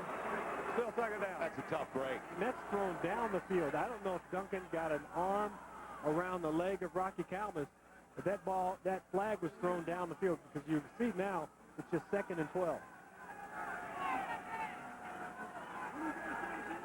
Kinsey still pleading his case. Won't make any difference, though. The referee held out. 2nd and a dozen. Kansas put together a drive. Chew up some clock before they go into the locker room. Protection holds up, but Kinsey didn't bounce outside. And taking care of at the end, Corey Heineke, the senior from Edmond, Oklahoma. He goes to the boundary, it looked pretty good. Yeah, but Corey Heineke does a nice job in keeping that leverage on the outside. We talked to the coordinators last night, Mike Stoops and Brent Venables, said we don't have to spy this guy. We feel like we have enough team speed to be able to close. if he decides to run, well, he's run well a couple of times. But that time they did closed up that hole when he decided to pull it down and take off. And there's Venables right there. With Mike Stoops, co-defensive coordinators. Only 1 of 6. Third about 15. Kinsey again won't get close. At least they got breathing room for the punter, though, in that scramble from the 6 out of the 21 by Kinsey. Wilkerson, the linebacker, the rush end as well, taking him down. There's the other co-defensive coordinator, Mike Stoops. And you know, last night, talking to these guys, and they're both intense, both former players, and pretty good players. Stoops even got a look in the NFL. I said, could you guys play at your peak for this Oklahoma team? They said, you know, we wouldn't even been sniffing scholarships. It was pretty funny. They looked and they go, are you kidding me?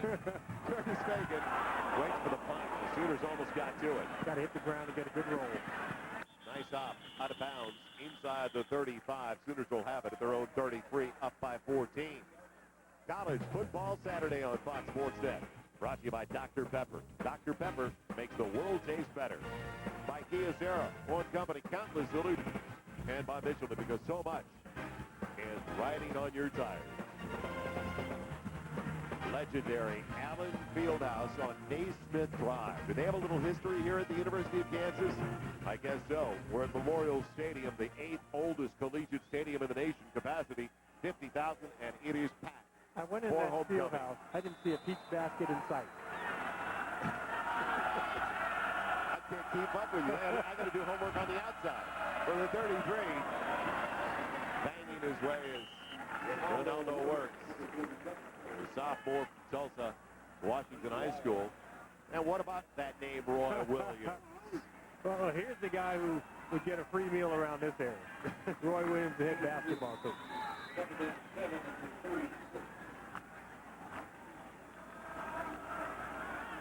The other two Roy Williams got together last weekend, and boy, what a day for the Sooners, Roy Williams. Co-defensive player of the week in the Big 12. White looking comfortable and looking for his tight end regularly. He's got 2 touchdown receptions. Brent Smith close to the first down, 2 yards shy. Okay, now you need a playmaker. And we've seen Jason White making plays on the offensive side. Who's going to step up and make a play defensively? We saw Nate Dwyer, number 92 earlier. Marcus Rogers has been all over the field.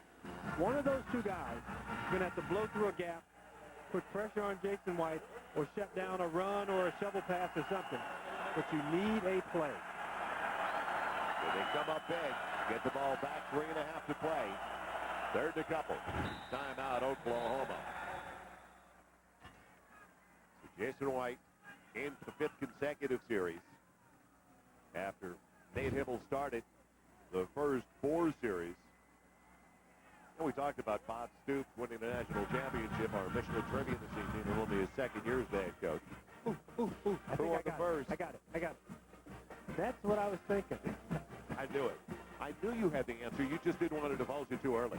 I can't even pronounce his name. Benny Oosterban. Benny Oosterban. Now Michigan, 1948. Oh, you remember that? I thought it was. I was there. Autobahn. That was a great season. Well, what about that quarterback controversy? You know what? I guess it's not a quarterback controversy if the coach says, you go in. You know, I think Mike Stoops, he has a great poker face. Bob Stoops, rather, great poker face. And, you know, when he told us there's no quarterback controversy, there is no quarterback controversy. I'm the head coach, and I decide who's going to play. Now, Jason White, as Mark Mangino told us last week, he went out there before 76,000 fans at the Cotton Bowl and really handled himself well under pressure. But you know what? They had 50,000 fans at the spring game. Arizona, Oregon State coming up next. College football Saturday, presented by Kia Zera. Good matchup in the Pac-10. A couple of clubs trying to get it back together. White calling his own number, and it didn't work. Made the decision too late. Who did I say was going to come up with the big play? Dwyer and Marcus Rogers. All right. And you are clairvoyant, but you bring a Ouija board to every game, and I don't know why. Marcus Rogers, though, I don't know. Is he learned a few numbers out there because he has been everywhere? He is a good ball player. Out of Dallas, Texas. Roosevelt High School. I think the same high school that John Jefferson, the great receiver, came out of. Roger Ross waiting for the punt.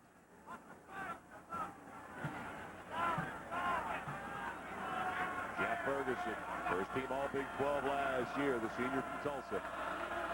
Sooners will take their time with the clock moving. They don't want to give Kansas too much time. It was a wise decision. Ross coming over. Fair catch. Oh, he didn't give him enough room. And he's got it at the 35. But he did put his arm up very late. Yeah, but you're still within the halo, even if he had decided not to fair catch the ball. It's 2 yards, 6 feet. You need a flag up here. I'm going to get you a flag. Kick catch interference. Just a kicking team. 2-yard belt was violated. 5-yard penalty. First down. Major development for Kansas in field position. That's a story in itself. Nissan halftime report coming up in a couple of minutes. Kevin, Kelly, and Artie. Those three amigos scores and highlights. The matchup, and it wasn't much of one. Miami, Florida State in the Redbirds. About a 4-hour drive from here. Stay alive. The National League playoffs. We'll find out with those guys. Hey, that's a little Jayhawk fan there. Only about a 45-minute drive from downtown Kansas City. One of the more classic settings for college football. Little sprint draw. Duncan takes it up the backfield. Flag on the play. Teddy Lehman, a former sprinter in high school, where he finished second in the 2A state finals in the 100 meters. Chased down Richie Duncan.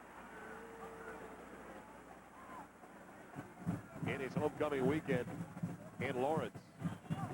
Joel Myers, James Loft, and Eric Clemens. Good to have you with us on Fox Sports Net. And there's a flag coming up. Holding on the offense. 10-yard penalty. Repeat first down. Kansas killing themselves. Just joined us. 3 fumbles on 3 consecutive possessions, putting Oklahoma in Kansas territory. They started with it 4 straight times. What did the Beach Boys say about those Midwest farmer daughters? Starting to get nippy here. Starting to get a little bit chilly here in the Midwest. The perfect night for football. You just get that thin blood coming out of California. From the 21. Kinsey on the run. That was a nice tag. I like that. On the move, I like he hit Gasaway with some serious gas. Yeah, and when we talked to Rip Shitter, the offensive coordinator, he said one of the things we want to do with this guy is move the pocket a little bit. He changed the launch point, where the ball is coming from.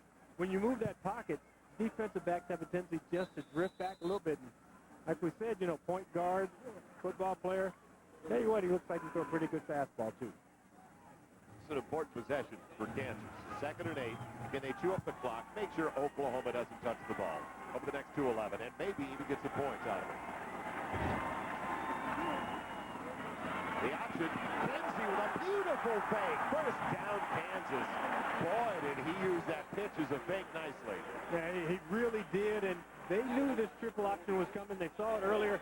They had the fumble on it early in the ballgame. But on this play, just a little bit of a hand fake. You get 7 guys up in the middle of the box.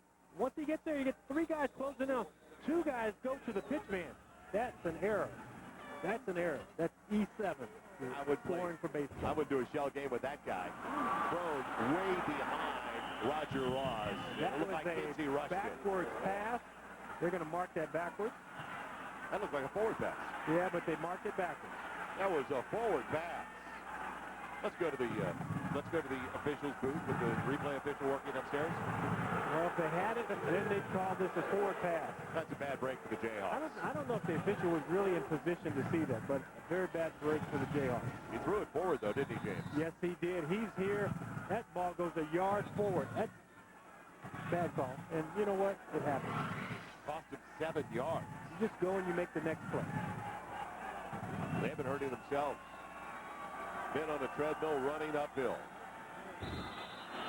Movement up front. Dead ball foul. Kyle Grady moving. This team needs to get to the locker room down by only 14.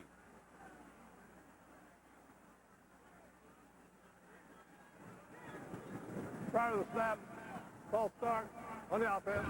5-yard penalty. Still 2nd down. Oklahoma still has 2 timeouts remaining. They make it 1 left for the Sooners. Now, see, things are going well, and Mike Stoops he's fired up. He likes to get in his players' face. That's a vocal group.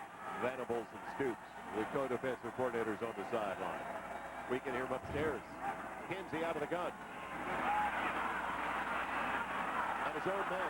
He's got the blocker. with football. Loose one. Somebody in the blue got on it. It looked like one of the linemen coming downfield didn't come up with it. The right tackle, Justin Hartwig, the senior from Des Moines. And you know what? That's hustle. Because Justin Hartwig, a big, strong guy, he could have said, okay, Ken, you run the ball and I'll get ready for the next play. But you followed, you see, I mean, this is enthusiasm. This is homecoming weekend. Brandon Everett strips the ball out.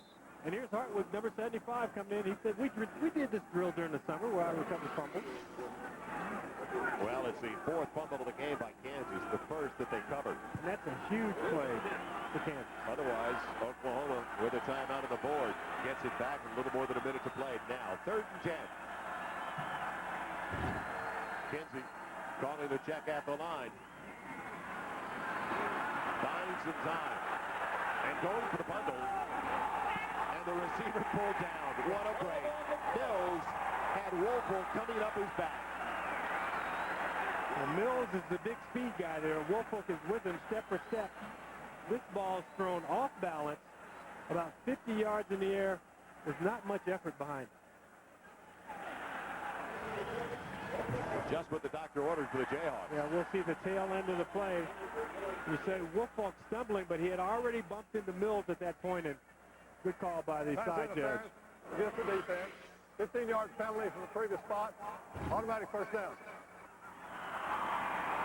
You got 49 seconds if you're Kansas, 3 timeouts, so time really isn't a problem, but you need a big chunk of yardage here. You'd love to get in field goal range for Johnny Beck, but also I think on first down here, you take your shot at the end zone because the defense is thinking, we want to keep them out of field goal range. A little pump and go on the outside. I like Mills' speed. I don't like him against Woolfolk. Woolfolk runs too well. Woolfolk, the two-way player, the first in 79 at Oklahoma. 69, Steve Zabel, a two-way player. 79, Bud Hebert. He was the most recent. And now Woolfolk at wide receiver and cornerback. Kinsey out of the gun for the 38. What maneuverability. Flag on the play, though. Kinsey goes down with a first down inside the 22. Boy, that flag came late. And it came from 30 yards away. You got to be looking for it. When your quarterback scrambles, your offensive linemen are locked out. They're pass blocking their guys. Their hands are inside the framework. And when that quarterback moves and runs, then they get extended, and the officials see the holding call. How many penalties have they had? They've had a ton of penalties in the first half. On the offense, 10-yard penalty. Repeat first down. On Kansas, that is their 5th. We'll see if it's the 6th. They've got it right now 5 for 36. But that is a severe blow. Otherwise, it'd be just barely outside of the 20. With another first down and another great job by Kinsey. This guy definitely needs a break. You know what? Who also needs a break? The defensive linemen. They're getting tired of chasing this guy. And it's not a deep group. It's a very good group for Oklahoma, but they're thin. They don't have a ton of depth. Kinsey again on his own. You can see he called his own number all the way as Kerry Klein, the sophomore from Tulsa, got him around the timeout. It'll be a second down after the timeout, the first used by Kansas. Kinsey's not getting up very well. This timeout gives Dwyer a chance to warm up on the sideline. Zach Dwyer, who has been a starter in the past, but doesn't give them the mobility that Kinsey does. Dyer has played. We might see him now. The sophomore from Olathe, Kansas, goes at 6'3", 205. Got to get those legs warmed up because they're going to come after him. And it looks like he's on his way into the contest, yes. And that's not indicative of what he's done on the ground at 2.6 because he really has changed the face of this game. And some of his yardage has been called back because of holding calls, but you can see that this guy is what they want for the future. Next week, it is a doubleheader on college football Saturday presented by Kyocera. First, a Big 12 matchup. That'll be followed by Cal taking on Heisman hopeful Deshaun Foster, 7th-ranked UCLA. It'll all start at 7 o'clock Eastern, 4 Pacific, right here on Fox Sports Net. Deshaun Foster had a career day, 4 touchdowns, a ton of yardage on the ground in UCLA's big win over Washington. Yeah, but Eric Crouch had 3 touchdowns, Nebraska, big win over Baylor, so he's Heisman Trophy guy too. Now, there are a couple of guys who vaulted back into the Heisman race, like Foster. Woodrow Dancer. He just pointed at his big toe. If he sprained his big toe, I mean, that is a painful injury. You're looking at that big toe over there, that big toe joint, that is turf toe right there. I've had that before. Not that and when I pull off my sock, everybody backs up though. So now Zach Dyer on the year, 30 of 53, 2 touchdown tosses. He's been picked off 3 times. And a flag out of the secondary. Usually where it's thrown, it's delay of game. Out of a timeout or delay of game? Now, prior to the snap, delay of game on the offense, 2nd down. I've seen teams run out there with 12 guys on the field after timeout. That's more understandable, though, than taking too much time. Everybody wants to go back out?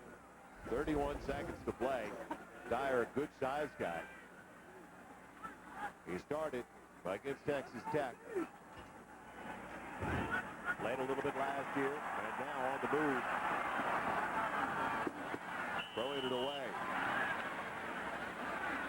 So it's going to be 3rd and 26 coming up with 24 seconds to play. Want to make sure you don't give it back to Oklahoma with any time to do anything. Now, Quint Bowen hadn't moved his hands yet. Because he's thinking, I don't know if we have any plays for 3rd and 26.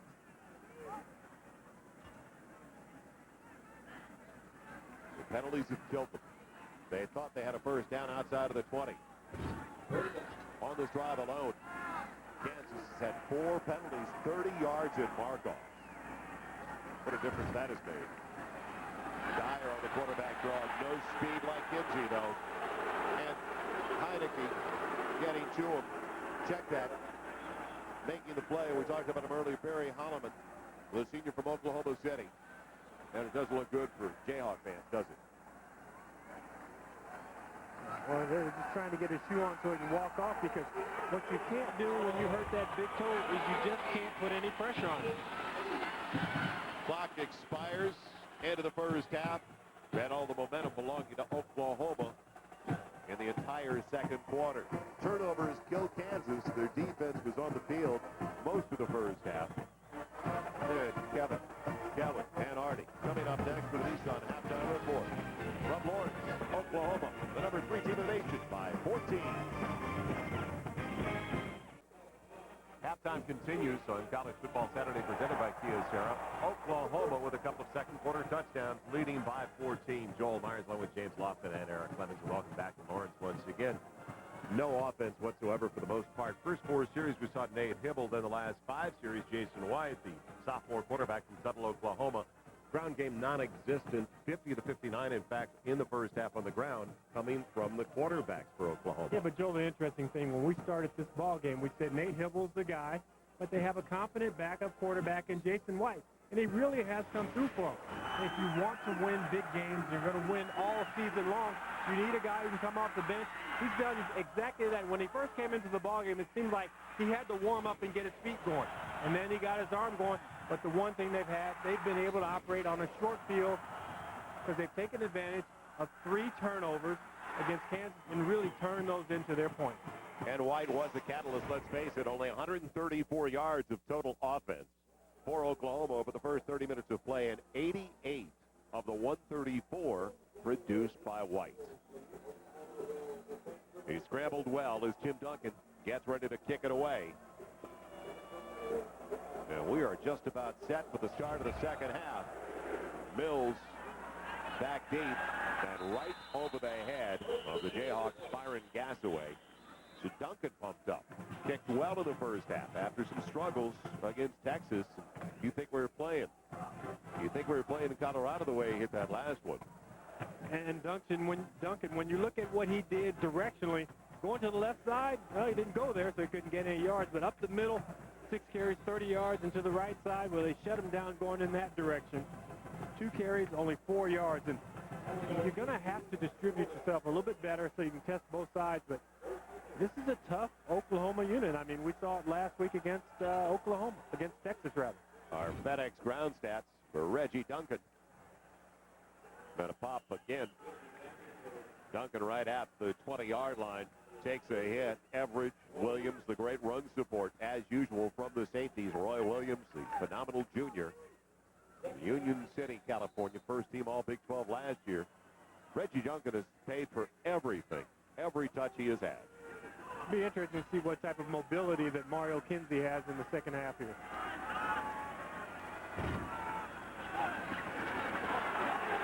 And that's tough.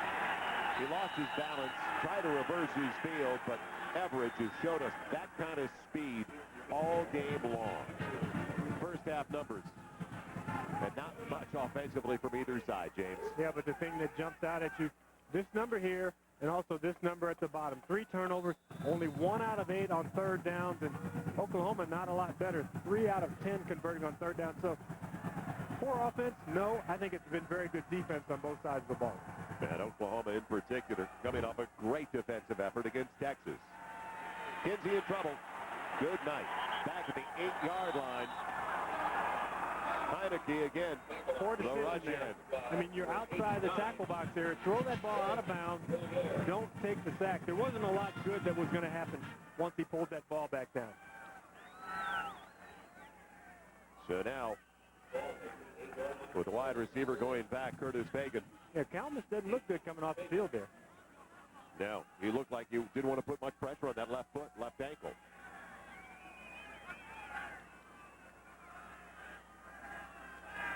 To the punt. And again, a difficult position for the punter. Chris Terrell. He gets out a pretty good one. And no return. No return. That is the key. Let's check in once again with Eric Clemens. Eric. Well, Terry Allen, guys, really tried to fire his team up as they came onto the field for the second half. He told me, Eric, we did absolutely everything we did not want to do in the first half. 7 costly penalties, 3 costly turnovers. Obviously, we have to eliminate those in the offense, have to create something in the second half to put some points on the board. They didn't do it with that first drive, guys. No, not at all. And if they're playing with a quarterback that's limited in his mobility, they may want to think about putting Dyer in before too long. And Oklahoma has had a lot of great starting points with all this ballgame. They need to convert this one. They can dominate the ballgame. Right out of the gun. Long side of the field and almost intercepted. Carl Ivey had a great jump on it. No need to point now. Just catch the football. You know, I jokingly say that's why they play defense.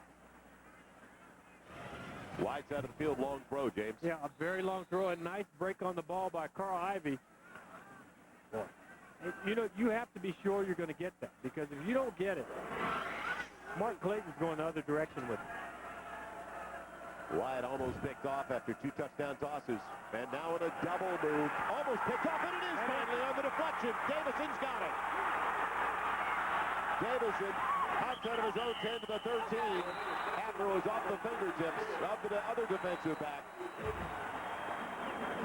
So back-to-back plays, and they finally get one. So Jamari Bryant, number 4, nice break on this football. Ball just held and eyed a little too long. See Davison come up with it. The only thing I don't like a lot is it's kind of easing out of bounds at the tail end of the play. With such a hard-fought defensive game, your offense is fighting for every yard that it can get field position-wise. Cut this ball back in. You're going up against offensive players that haven't tackled in a while. Get some extra yardage. Good point. They've got it at the 13. It's been a struggle, field position, all game long, and that is the first turnover by Oklahoma. Yes, it's a little too tall for Jermaine Bolton. Just a bit high, but did a nice job getting rid of it. Don't pull that ball back down, because once you've moved the pocket, what you normally do when you move the pocket, you let the guy who's furthest away from the pass rush go. That's the guy who's going to chase you and catch you when you stop and change direction. Oklahoma coming in with 18 straight victories. That is the 5th longest in school history. Paling in comparison, though, were run by Bud Wilkinson in the 50s of 47 consecutive wins. Kinsey on the delay. Duncan can't get out of the backfield. Super penetration again. Yeah, number 11. Teddy Lehman did it. Number 11 in the hole. Yeah. And if a guy's unblocked, he's going to stay in there and tackle you. In that situation, what happens is you're trying to block Tommy Harris with 2 guys.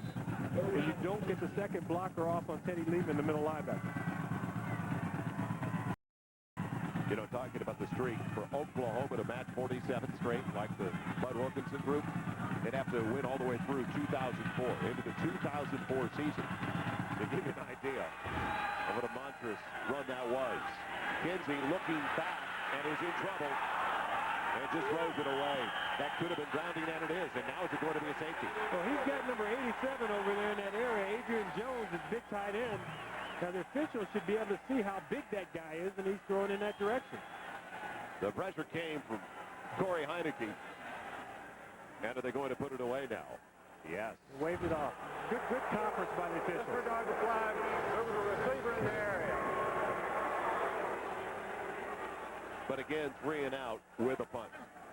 And this defense spent so much time on the field in the first half to begin with. There's the receiver right there.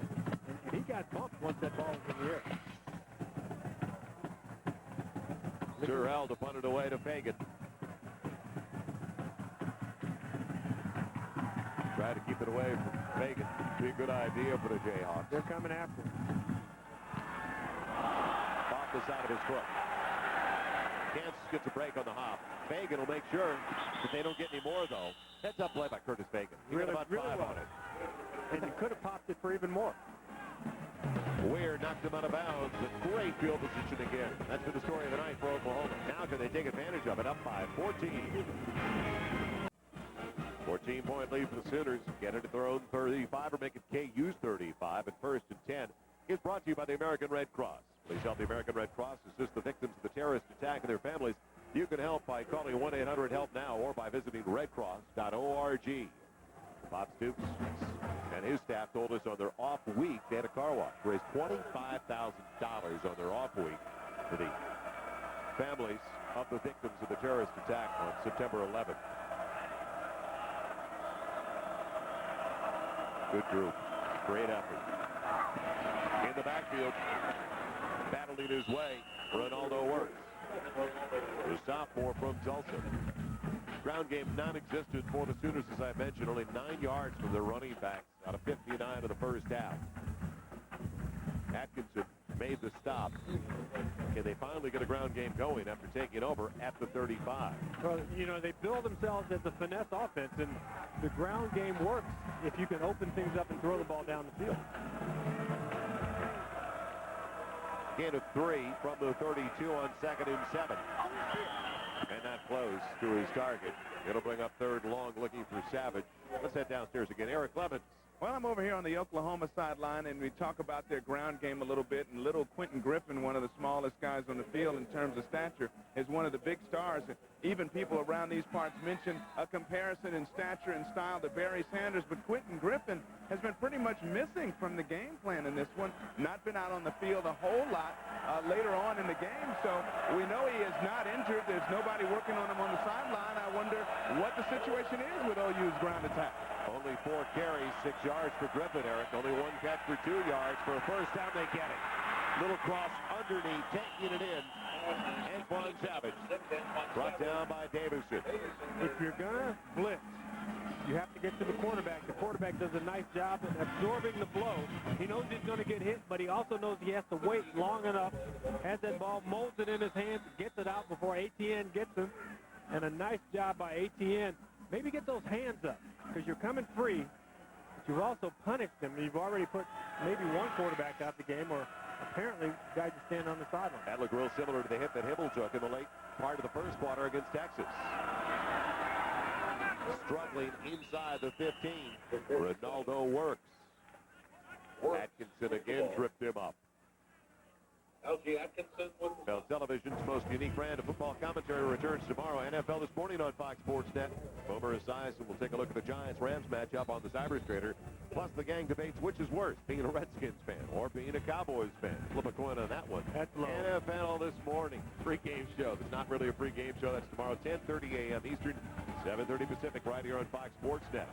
Kansas is lucky to be only down by 14. Average field position to start a drive for Oklahoma tonight, the Kansas 46. White calling his own number. The quarterback draw. And he's stripped from behind. Kansas gets it. They've got it at their own 4. On the recovery, Charlie Dennis, the right end. But stripping it away was Dwyer from behind. You know, they do a nice job in clogging up the middle and making Jason White change direction about 3 or 4 times. There's Matt Dwyer coming in, knocking that ball out. Everybody wants to be a running back, but Charlie Dennis picks this up. They just fall on it. Just fall on it when you're that close to your goal line. So back-to-back turnovers to start the second half. For Oklahoma, starting at their own 49, the interception. Then at the Kansas 35, the fumble by White. Zach Dyer in there. I mentioned Kinsey. If he was struggling, they may want to go the other way, and that's what they've done. We didn't see Kinsey before it's all over, though. This 2-back look is their option look, their triple option. Taking a pounding. Marshall Childs, a true freshman from El Reno, Oklahoma. A shot at the 5. Yeah, Brandon Moore, number 46, just knifes down and gets him helmet to helmet. Nice job holding on to the football. Fourth time that Kansas has started inside their own 10. If I'm Oklahoma up front, I know I can tee off and get after this guy because he doesn't have the escapability. Dyer out of his own end zone, in trouble. Got rid of it. Nobody in the neighborhood, though. And no flag. That looked like more of an intentional one than the one that we saw the flag on from Kinsey. Well, you're going to watch Dwyer and his wide receiver on the outside trying to get in sync, but they're out of sync. 2 wide receivers. Inside guy, he goes in. The outside guy, now he's going in. Ball goes out. Smart thing to get rid of that ball when Tommy Harris is closing in on you. And a break if there wasn't. A flag on the play on grounding. Now 3rd and 9. Probably a draw right here. 4 wide receivers set. Dwyer in trouble. Good job to get rid of it. Knocked away by the linebacker. Kalmus almost got it. If you get one linebacker, Teddy Lehman, number 11, flushing the quarterback. Get great coverage by Rocky Kalmus. We all know that Kalmus can attack. That time, good pass coverage on the running back, Marcel Childs.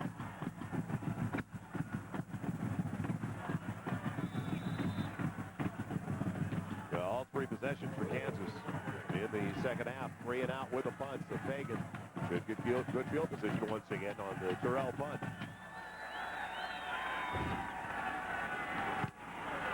Good protection. And maybe his best yet. Fagan for the 45. Good punt, great coverage. Super hang time. But again, starting in plus territory on the KU side of the 50. Sooners, can they do it finally? Leading by 14.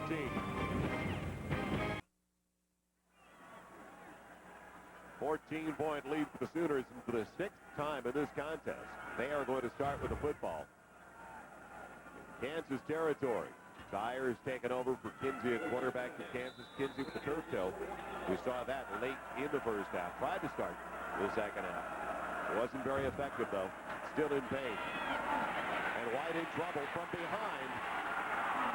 And now, just wide of where he wanted to go because he had Fagan available. On the cover, Jamari Bryant.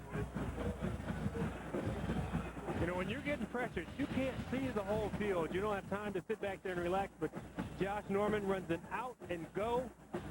But he's out of the view of the quarterback and just waving that hand over there thinking, why don't they throw me the ball? Jason White now at 9 of 18, 74 yards, couple of touchdowns for the tight end. He's been picked off in the second half. But again, 45 snaps for Oklahoma, 165 yards of total offense. Not a thing of beauty. They are really struggling on the offensive side of the ball. Available out of the backfield, wide open is Works. Inside the 20, he's got a first down, close to the 14, brought down by Carl Ivey. You know, every quarterback who's going to line up in this ballgame has a strong enough arm where you can almost throw it through a brick wall. But really, the difference in quarterback is the ability to loft that ball up, put a little touch on it, take something off of it, and just drop it in the basket. And Ronaldo works at the tail end of this play. I like the way he cut back, fought for that extra yard, and the guy cut back in front of was Davison, who I said, when he intercepted the ball, he should have fought for that extra yard. Sets it up. First and 10. Right outside of the 14.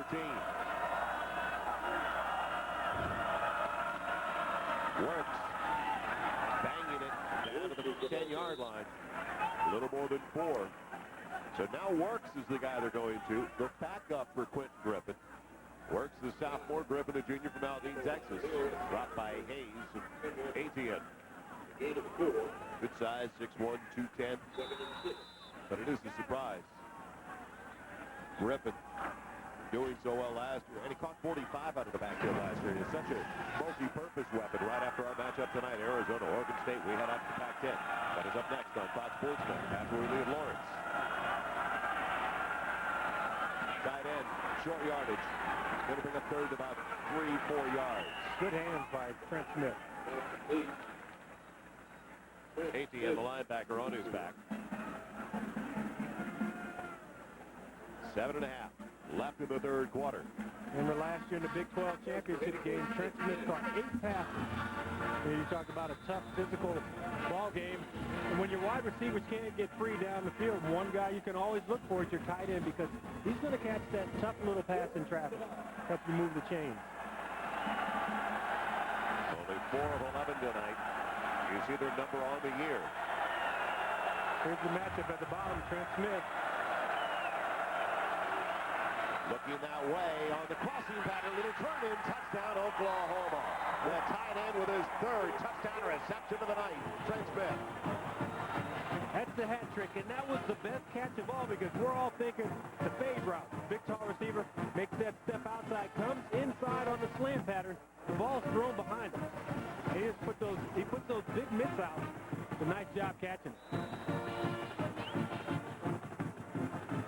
Took some mustard to get it in there, didn't it? Yeah.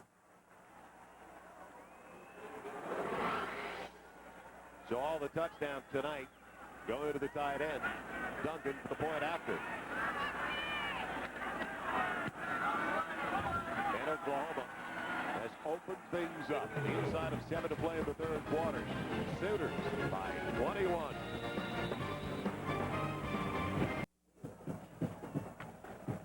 Sometimes it's the nonverbal communication that works best, and just a little hand signal. I thought the fade route was the route that was called, but you're looking out the corner of your eye, getting that little hand signal right there. We're going slant instead of fade. Watch the tail end of this. We talk about those big mitts reaching backwards to get that ball. Nice nonverbal communication. You get to exchange some high fives on the sideline. Nice kick. Once you get the leg warmed up, you can boom them out of the end zone. Duncan downwind taking advantage of the situation. The breeze has picked up, and Kansas will have it at their own 20. College football Saturday on Fox Sports Net, brought to you by Dr. Pepper. Dr. Pepper makes the world taste better. By FedEx, shipping at FedEx.com. It's fast, it's easy, it just got cheaper. Yeah, but the best damn sports show, period. Weeknight, 7:30, 11:30, only on Fox Sports Net. Kansas was one man short of the 11 required to run a good offensive play. To the tune Climb Every Mountain playing in the background. Zach Dyer is in at quarterback for the Jayhawks. And it's batted down. Heineke's been everywhere tonight. What did he read it? He was trying to dump it off to Childs, circling out of the backfield. Yeah, I talked about his defense full of superstars, and you know, they said our defensive linemen do a nice job in feeling the pressure of a play. You can see Hartwig here pass blocking. He's waiting to punch. This guy never gets close enough. He's not going to get around Hartwig or through him, but he's looking at the quarterback. He can get my hands up, knock this thing down. 2nd and 10 from the 20. Dyer in trouble. Good idea. Throw it over the head of your wideout on that side Gasaway. Kalmus all over the quarterback. And another flag down. They tried a pump and go, and you know, when you're down by 21, the pump and go doesn't work real well. Illegal block, or either that or somebody's got a waist problem. Let's see, they decline it. Better bring up 3rd and 10. They set them up, and then they chopped them down. The only thing this defense hasn't done tonight is score points. Sooners defensive unit has scored 7 of their last 8 regular season games. but they have set their offense Yes, up without in a doubt. position to score the point. Shot block against the offense. Pass the distance to the goal. Still second down. Well, 5 different defensive players have scored touchdowns this year, and that was the chief concern for the KU offense.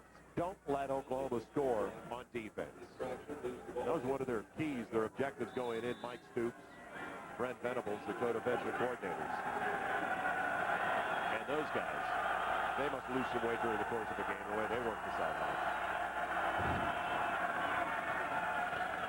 That was a nice try. Gas away, good grab. Brought down by Roy Williams. Not much there. I think Roy Williams missed the tackle once. Probably when he put on his first Pop Warner uniform. Dad took him out in the yard and probably ran past him, and that was probably the last time he missed the tackle. Last week, knocked down 2 passes, recovered a blocked field goal, was in on 8 tackles. And when we asked Bob Stoops about Roy Williams, he goes, well, to give you an idea, he set up the biggest play of the game with a flying hit on Sims, turned into the interception for Lehman of the touchdown, and let Gasway get off the field. He said, don't forget Roy Williams after the kickoff then. Went downfield, and he made the stop on special teams. And then on the very next snap, he intercepted Chris Sims. So 3 straight snaps, Roy Williams was all by himself in a little whirl with the way he plays. He could be the Big 12 Defensive Player of the Year before it's all over. Dyer buying some time. No. Flag down in the play as he tried to get it into Ross. That holding again. When your quarterback scrambles, and you think he's going to be in the pocket. It's a pocket play call. So your guys lock up, and when they leave the pocket, the quarterback leaves the pocket, you're still holding on in the frame, arms get extended. Holding on the offense. Penalty is declined. 4th down. So Oklahoma ready to get it back. This defensive unit continues to shine for the Sooners. It gives the offense time to work with a new quarterback. Let's face it, Jason White took over last week, the last 3 quarters. He took over the second quarter tonight, work into the 3rd quarter. Fagan waits for the punt. Got the return on. Oh, wobbler. And Fagan, smart play. He thought about it. And Jonathan Hayes, the special teams coach, is going, get away from it. And he was close enough. Fagan was thinking, I want this. I want to go with this. But he saw big Jonathan Hayes there going, why muff this? This guy's a lot bigger than I am. Next week, James, we are going to be back in Lincoln watching Eric Crouch with the rest of the country. College Football Saturday presented by Kia Sierra on Fox Sports Net. That'll start at 7 o'clock Eastern. Then right after our matchup, UCLA very impressive today. Deshaun Foster scoring 4 touchdowns. Bruins at 35 on the board, winning their game and holding tough Washington team to only 13. So a good Pac-10 matchup. Running the option. Works. On the short side of the field, takes a shot that gets about 7-8 yards. Now, who do you think it was who popped him? Brian, along with Rogers. Yeah, Marcus Rogers. His motor's still running. He's a striker. You know, when people watch film, you know that when you get around them, there's some guys who tackle. Some guys who tackle, they wrap up, they do a nice job, but he strikes guys. When he hits somebody, they get the whiplash of the head, and they just hope that they get up holding on to the football. He was in on 22 stops last week and 10 solos against Texas Tech. And he picked off a pass to seal the win. Works. Dropped, no gain. In fact, maybe lost a half a yard. Nate Dwyer, the senior from Stillwater, Minnesota, second team All Big 12 performer last year. Yeah, Ronaldo Works got bent back in a not a pretty position right there. You can see him limping around a little bit. He's looking to the sideline going, you know, there's somebody who needs to come in for me right now. Right now. 3rd and 3. This may set an Oklahoma record. Won't know until the end of the night for average starting position for a drive. Right now it's in Kansas territory, right around the 45-yard line. This one started at the 49. White. What else? Brad Smith, tight end, and he gets a first down. Though. I mean, they give you a little bootleg. Nobody really bites on that. You get a little pressure on the quarterback, good coverage down the field. That's a good football play on both sides. You know what I like to see, too? Trent Smith helping up Algie Atkinson, the man who laid the lumber on him. Love to see that. Too often they're showboating instead of the sportsmanship we just saw there. Davison, a senior. Smith, a junior. Good play all the way around. And let's face it, White knew where he had to go. He only needs 3-4 yards. First down inside the 38. Works to the 34. Charlie Dennis wrapping up the running back. You know, where we've kind of been moaning about the fact that Oklahoma's offense hasn't looked great tonight. I think what we have to do is take our hat off to Tom Hayes on his side. He's done a great job in preparing this unit. He said, you know, we can't worry about Oklahoma. All we can do is we can come in here, play hard, tackle well, hustle, get to the football. We can't worry about what they're going to do in the ballgame. 2nd and 7. Ball to the 34. Tom Hayes in his first year here after a number of years in the NFL with the Washington Redskins and UCLA. And an interception. Davison's got his second. Now this should give the offense a chance to operate without worrying about getting tackled for safety in the end zone. I mean, it's been a while since they've been out past the 30-yard line. A while? That was hours ago. I'm serious.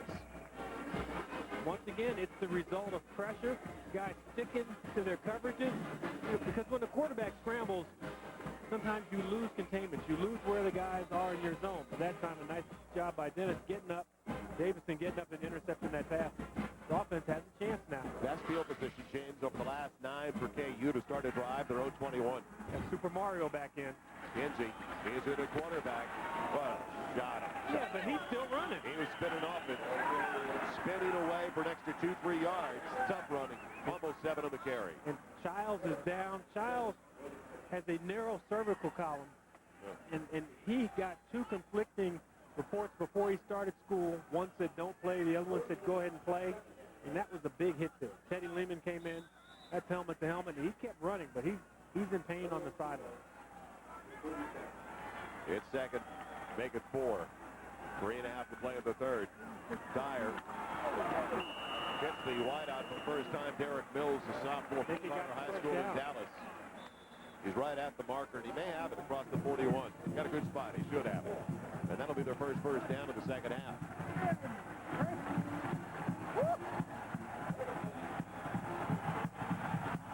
McCoy applied the hit. So it is a first down, and they celebrate on homecoming weekend. Crowd close to 50,000 to start the contest.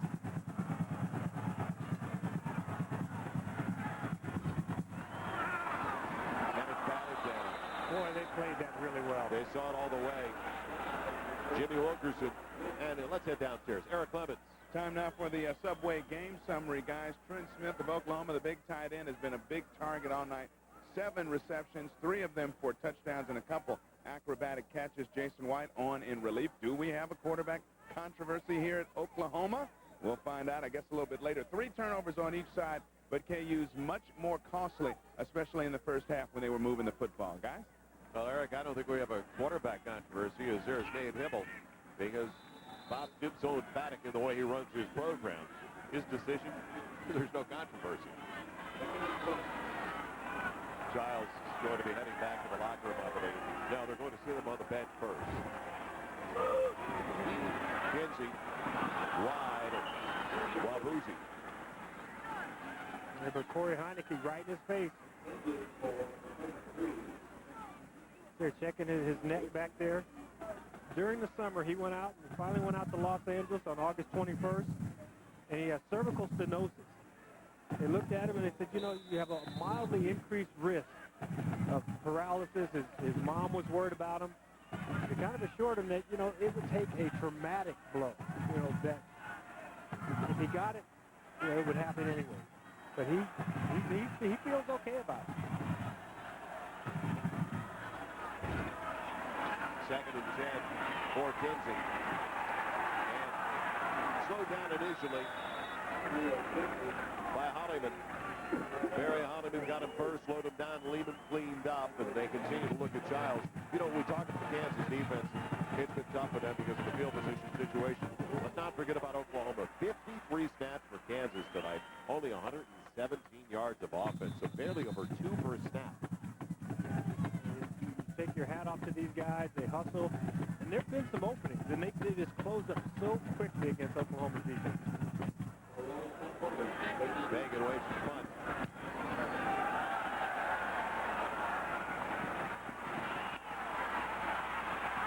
Got her on the head. Good coverage right at the front. Santana Lane, the defensive back. You hear the boom? Yes, the Oklahoma They're fans. down in the Oklahoma end of the field. There are a lot of Oklahoma fans here, James. Oh, wow. So Oklahoma finally deep in the road territory, and that is a shocking development in this matchup. College football Saturday on Fox Sports Net. Brought to you by Dr. Pepper. Dr. Pepper makes the world taste better. By FedEx. Shipping at FedEx.com. It's fast, it's easy, it just got cheaper. And by the best damn sports show period. Weeknight, 7:30, 11:30, only on Fox Sports Net. Camp Menil Tower. The heart of the University of Kansas campus. Jason White is in there with Ronaldo works in the backfield as a single. Still no Quentin Griffin. And they give it to the end around. Wide receivers spun around and put down. Nice play on Josh Norman. Archie Atkinson has been there all night long, though. He really has. And, you know, you say, how does a guy sniff a play out like that? Because the lineman who's over him is trying to reach to his outside. When he does that, it signals screen regardless of what, it signals sweep regardless of what formation they had lined up in. You can see the huffing and puffing, even though he's just back out there on this first snap, because they have been out there so frequently. In 5 possessions by the offense in the second half, only 1 first down. Well, Alfie Atkinson kind of has that Charles Haley body, tall and long. Which worked well on Sundays, too. Loss of about 3. And another loss. Back inside the 10. Works. Drop fight.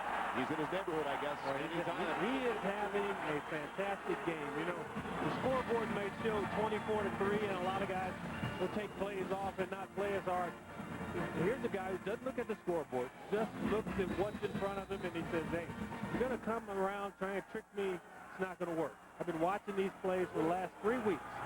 You got ready for Texas Tech? Now we're ready for you guys. The senior from Roosevelt High School in Dallas. And now third, almost 20. Big chance to get some field position. They're after White. Ooh. And he took a shot from the side. They got about 9, almost 10. New pops along the way. Matt Jordan flipped him on the hip. And he gets up very slowly. So a stop, 3 and out. They appreciate it here in Lawrence. Plenty of time left. Got to hold up the gunners on the outside to get a good return. Been a long time since we see Jeff Ferguson in there, the punter for the Sooners. You normally peel out and double the side of the return that you want to go to. Roger Ross waiting back at the Kansas 40. And they almost get to it. Running to the kicker, but in person contact. And Ross falls down. Kind of blocked into him. Tough break for the Jayhawks. Looked like they were finally going to get field position and maybe a return, but a good punt. Ross off balance, and he's down at the 32. Can't see a prosperity, can they? That was a big kick by Ferguson. We'll come right back to Lawrence. That is the final snap of the third quarter. Brent Smith, favorite target all night of Jason White. Only score of the third quarter, his third touchdown of the evening. All right, welcome back here at Memorial Stadium in Lawrence, Kansas. He needs no introduction. Legendary former Oklahoma coach Barry Switzer. Barry, you've been watching this team for a while, up close and personal. This defense hasn't allowed a touchdown in a long time.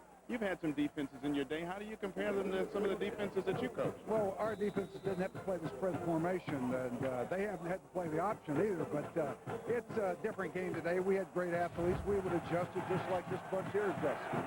What do you think? They won the national title. I know you probably never thought you'd see the day where a passing-oriented team would win it all here at Oklahoma. Not at Oklahoma with our heritage, but they do a great job both ways. Great coaching job. What's been the key tonight? Kansas has not been able to sustain anything offensively, or they might be in this. Well, you knew that was going to happen. Just not going to move the ball in this defense. No, they shut everyone down, and they've done it for 19 straight games, and they proved themselves every week after week after week. They don't put enough points up, and they don't put enough yardage up right now, and I think that hopefully the new quarterback maybe will do it. Final question for you. Do the computer game thing that everybody does. You know, you can take teams from different eras and play them against each other. Your best team against this team right now, which team comes out on top? Would shut them out. Barry Switzer, thank you very much. Barry Switzer with me down here on the sidelines. Guys, back up to you. All right, Eric, but he didn't say what year, what edition that team is that would have shut him out. Barry gets a lot of teams to choose from. I think that this team would have a tough time containing Billy Sims. I know I may be dating myself there, but that was a runner. And if he hadn't gotten injured with the Detroit Lions, and we're talking about Walter Payton's record and Emmitt Smith approaching it, I think that Billy Sims would have put that record out of reach. 22 touchdowns in 1979 for Billy Sims. Kinsey on third down. Dan Long with a flag on the play. Dumped at the 34, so 3 snaps and only 2 yards. Well, that's the story. It'll be declined. Oklahoma will get the ball back. Well, as we're talking about the national champions, we go back to last season. Josh Heupel and the Sooners. Bob Stoops leading Oklahoma to the Big 12 championship. The Orange Bowl. It was MVP, and Heupel had a great time going to the Orange Bowl, but MVP Torrance Marshall set the defensive tone. Quentin Griffin added a fourth-quarter TD, sealing the national title. Sooners finished 2000 as the nation's only unbeaten team, and the hits just keep on coming. Tonight, if they hang on, they're up 24-3. It'll be 19 consecutive victories. Fagan waits for the punt. And a good one, backpedaling. Fagan will take it at the 18. It was definitely down. Right at the 16-yard line. Fagan is down at the 16-yard line. Well, while we talk about this defense, and the offense is going to take over, we'll come back. This defense has scored almost 30% of the points for the Sooners this season. Offense got 3 to the tight end tonight. Will we see any more? The defense put the offense in great position all night long. And welcome back to Lawrence, Kansas. Those kids are early enrollment with that KU on their chest. Well, no one is going to subdue those youngsters. They're not scoreboard watching at all. And I don't think the fans involved with the score either. 16-yard line. The starting point for this Sooner drive. White on the quick one. It went out. You got to all Josh 11 Norman. guys within 10 yards of the ball. That's great hustle from Kansas. Well, the Oklahoma offense, 25 scores this year. 19, though, have come from the offensive unit. 5 defensively, special teams. And that was the throwback on the trick play against Kansas State on the fake punt. I think people are slowly catching up with this offense. 3 years ago, Josh Heupel just burned up the league. I mean, set all types of passing records. And now they see it twice a year. They see it out of Oklahoma and Texas Tech. Just about 4 on the first down game. Works pounding to the 24, short of the first down by about 2. Holloman in on the hit.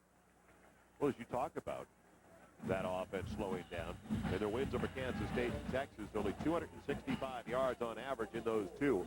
And the offense only scored 31 points in the 2 games. Now, see, they're looking at pictures of the offense from a couple years ago, and they're all smiles about it. Those are from the press box. They're breaking down the footage as we speak.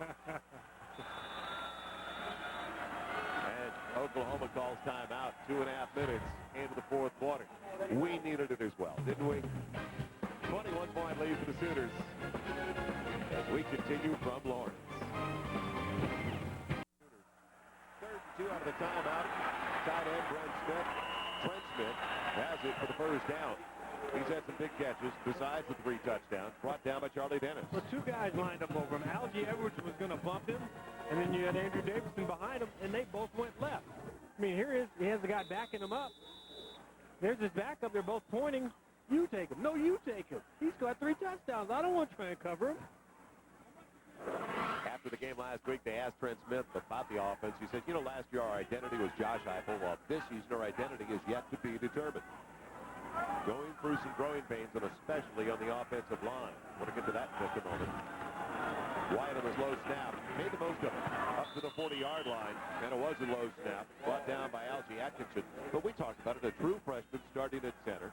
They shifted Wes Sims over to right tackle to bring Duncan over to left guard. That's Arizona, Oregon State coming up next on college football Saturday on Fox Sports Net. So they're kind of regrouping right now mid-season in their offensive line.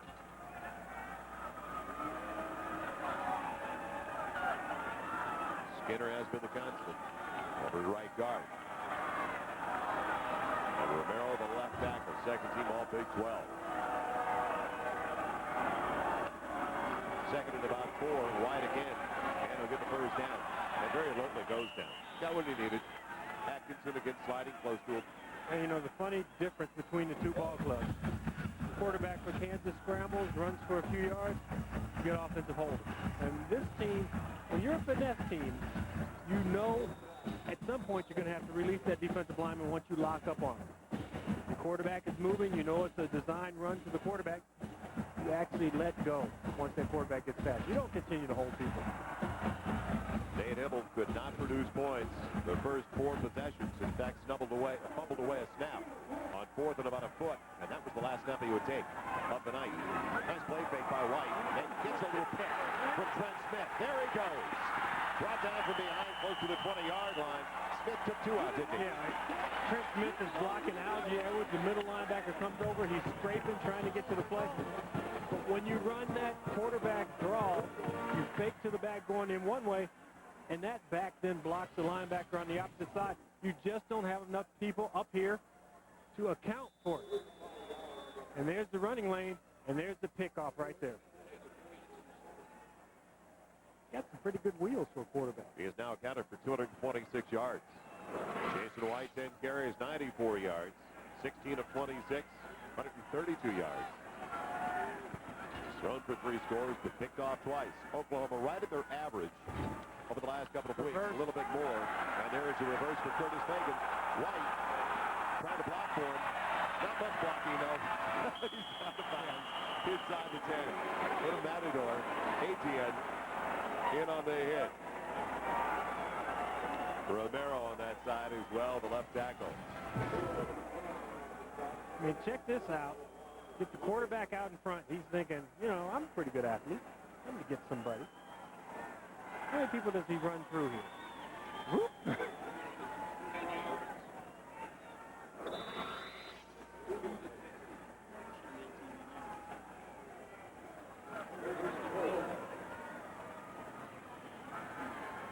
First and goal, Oklahoma. Sooners led it 17-3 at the half.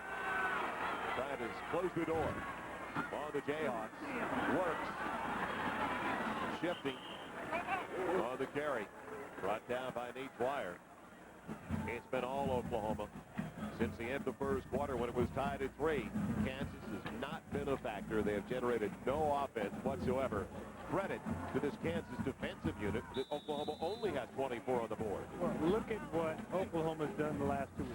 Texas, Chris Sims, the golden receivers, the trio of sophomores they have there, shut down their running game and their passing game.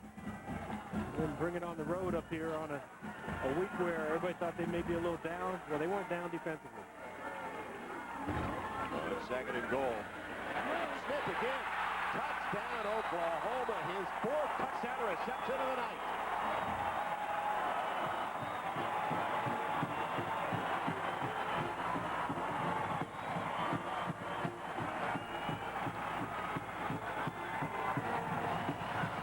Trent Smith came into this ball game with 12 catches, averaging under 8 yards a catch, 1 touchdown. Not real pretty numbers, but boy, has he been a work of art today. Junior from Clinton, Oklahoma. He had a great one a couple of years ago in the Big 12 title game. Jim Duncan in for the point after. And I think the kicker's gained some confidence too tonight. He's looked strong. Hitting the field goal early. A 38-yarder. All Oklahoma. Like Oklahoma Well, Texas, who averaged better than 40 a game coming in last week, only 3. Done the same to Kansas. An amazing defensive effort. Offense has come on over the last 2.5 quarters. On the scoring drive for the Sooners. That's their longest scoring drive of the night, 84 yards. 4.5 off the clock. That's an eternity tonight. With these possessions, so many in the contest. A short field for Oklahoma most of the night. Gasaway and Mills go back. And Duncan into the room this time. It'll be Mills from the 2. Takes a shot crossing to 15 and is spun down around the 18-yard line. FedEx passing stats for Mario Kinsey, and it's been a tough night. The redshirt freshman from Waco suffered the toe injury in the first half. What direction he's gone in, James? And this two group of guys are not taking him out for milkshakes after the ball game. I'm just being honest with you. Well, there's obviously very special communication between Jason White and Trent Smith. The other guys are going to, all of a sudden, this is political. You got to look for me in the end zone occasionally. They've had some good tight ends at Oklahoma. Keith Jackson, a couple of others in recent years. High formation, Giles and Wabuzi. Wabuzi torpedoed out of the play with a flag down on the play. Getting in there for Oklahoma. Klein. Disregard the flag. Good no idea. Flag. Outstanding effort on that, disregarding that flag.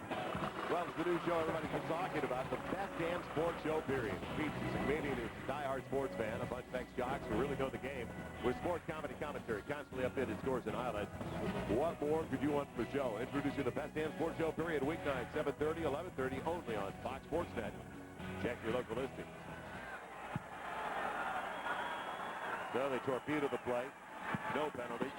Gasaway gets it to the 22. Tough night for the offensive unit. Yeah, a long night for Rip Shear up top. He's the offensive coordinator. He talks the play in, goes down to the sideline. Clint Bowen right there with the white sleeves. He then signals the play in to the quarterback, who then transfers it to the rest of the offensive unit. You got to be speedy when you do this, but remember, they don't huddle. They're at the line of scrimmage, and it's not a fast pace. Rip Shear brought this offense down. It's kind of Clemson's no-huddle offense, and Rip Shear had been the head coach at Memphis State for the last 5 years. That's a lateral and a double pass. Gasaway hit as he released it. I like the idea. The execution failed. Yeah, but you know, when they ran that in practice, the defenders that they ran it against aren't nearly as fast as Oklahoma's unit. And they got this off. They threw touchdown after touchdown after touchdown. These guys pursue, they fly to the ball, and Rip Shear, the offensive coordinator, said not only are they fast, but they play fast. And by that, they read and they diagnose where the ball is going. And when that ball moves, it attracts the crowd against Oklahoma. Busiest man on the field tonight, Chris Terrell. He's punted it just a few times. You're going to have to ice his leg. Fagan waiting for it. He'll stay away like everything else.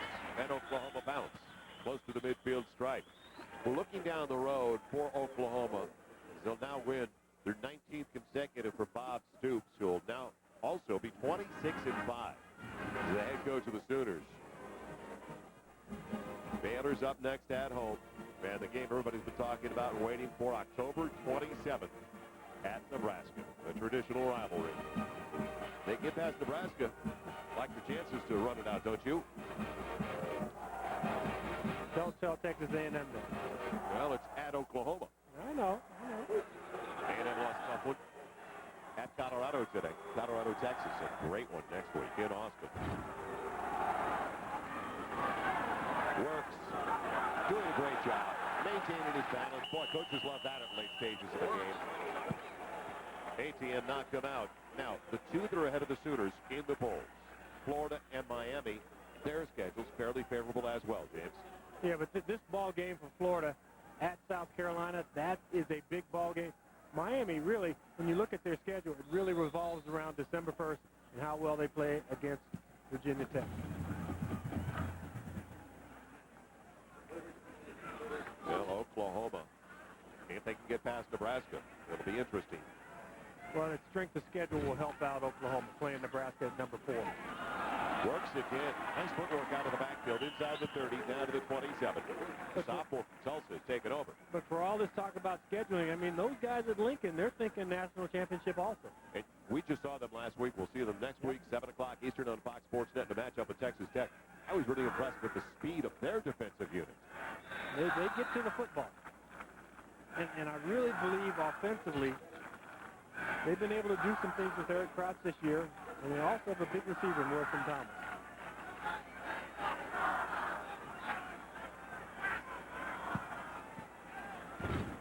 Second and short. Ball at the 27. Oklahoma piling it on now just by simply running it up the gut for the most part. Works close to the first down.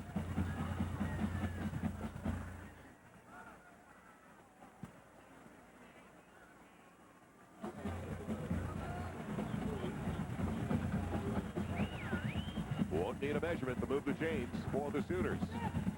We're led by 14. At the break, 17 was free. They have dominated Kansas in the second half. Their defensive unit has been spectacular. Jason White running efficiently. He's been picked off twice. All 4 touchdown tosses have gone. Trent Smith is tight end. But on the ground is where he's made the difference. 10 carries, 94 yards. Only 1 first down in the second half for Kansas. Works, too much speed for the big guys out of the backfield. They thought they could get a shot at him. Letourneau, the strong safety, knocked it out. And here's a defensive unit that has just been laying it on the line every play, and they're just starting to get a little fatigued, a little worn down. Their offense, a lot of 3 and outs, and they're trotting back out onto the football field, trying to play defense on the short side of the field. And what they didn't think they'd have to contend with was going to be a quarterback who's going to run as well as they have against them. First and goal inside the 10. Oklahoma's at 221 yards of offense in the second half. Only 6 for Kansas. You talk about that defense being out there for the entire second half. But only 1 first down. Up the middle. Ronaldo works. Touchdown, Oklahoma.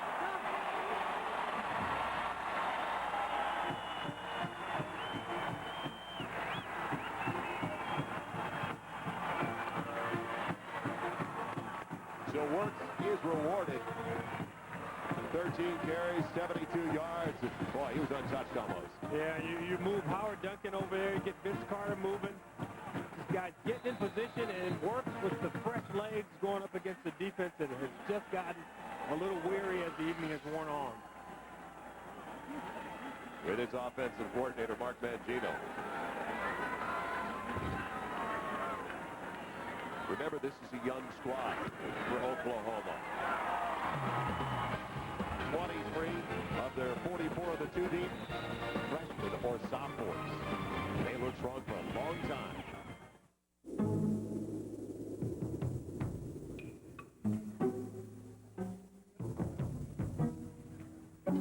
Will we win? Hopefully. Will we lose? Maybe. Will we learn? Definitely. There's no fuzz on this, Eagle. Donovan shaves with Chunky soup. God! No. Mom, we're making a commercial here. Donovan, chunky beef with country vegetables now has more beef. More lean beef to fill you up right. More is good. Mama, you can fill him up right after I fill him up right. Eat your chunky, baby. The Campbell's Chunky Beef Foursome. Now with more beef. Finally, someone other than Trent Smith with a touchdown for the Oklahoma Sooners tonight. Ronaldo Works. Road to the Rose Bowl. I see a Jayhawk on there. On the scoring drive for the Sooners. 51 yards. Almost 2 minutes off the clock in the final 9. Works. White took over. After the first 4 series of the night. Nate Hibble. Looks like the sophomores wrestled away. The starting job, Gasaway Mills, deep again. Mills will stay there. So Kansas back to their own 20, down 38-3. First and 10 is brought to you by the American Red Cross. Please help the American Red Cross assist the victims of the terrorist attack and their families. You can help by calling 1-800-HELP-NOW or by visiting redcross.org.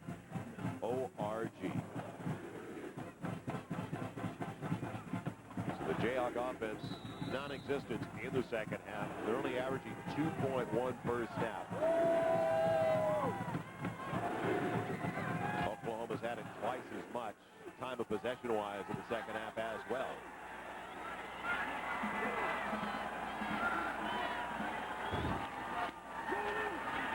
Can't get out of the backfield. Childs, the running back, they lost their speed back, Reggie Duncan. He left early in the game with an ankle injury. Calvin's dropped him. And, you know, before we broke away, I was talking about the youth of this team in the two deep, 44 of the two deep, and 23 of the 44, either freshmen or sophomores. Good situation. I don't think the rest of the people around the Big 12 want to hear that. Good situation for Stoops and the Sooners, and the recruiting. A lot easier after you win a national title. People talked about the fact that they had good players in here under John Blake, and they've just gotten better players now that they played better. Loss of a couple. Get the two back and two more for Childs. Takes it about 4 to the 22. Inside of 6 to play in the ball game.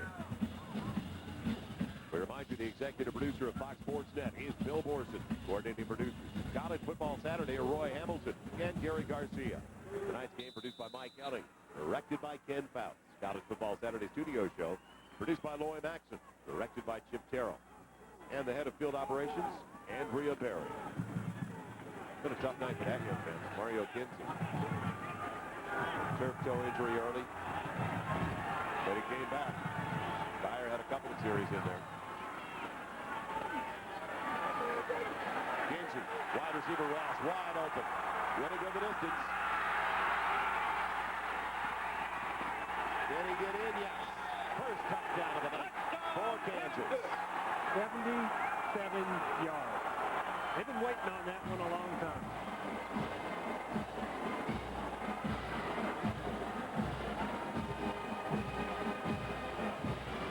Go for two? Not enough Jayhawks are out here to see it, though. That's the problem. Yeah, let's see that one on the news tomorrow. But nice job. Remember I talked to this young man, are you the fastest guy on the roster? Well, you didn't have to be the fastest. Gets those little legs turning. Woo, right on the pylon. Will they go? No. Oh, I'd go for a single two. I wasn't serious about it. Scotty Peck in for the point after. We'll come right back to the final 4:58. Jayhawks find the end zone. Kansas finally gets into the end zone. It took a while. About 55 minutes worth. Too long for Terry Allen and his staff.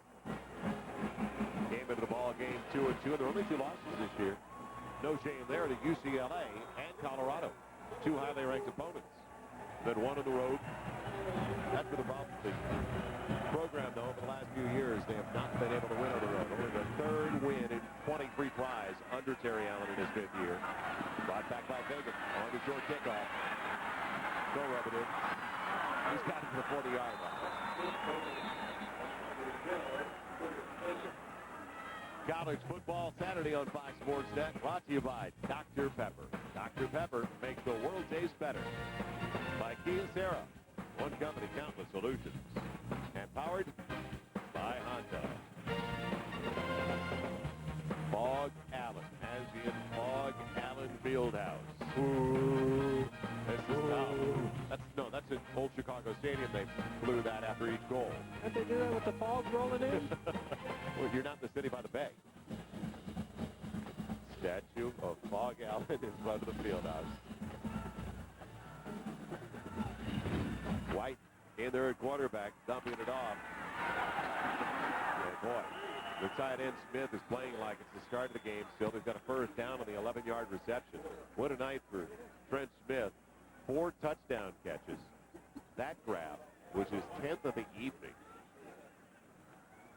It's a handshake from another good tight end right there, Jonathan Smith.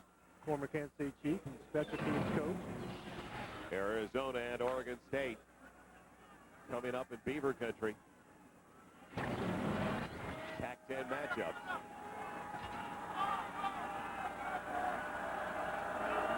Another tough year for both those squads. Trying to get back on track right after our matchup in Lawrence. Matt McCoy. Or check that. Jared Eustace, the reserve running back out of Wichita Falls, Texas. Taking it down to the 41, so some of the reserves getting the opportunity.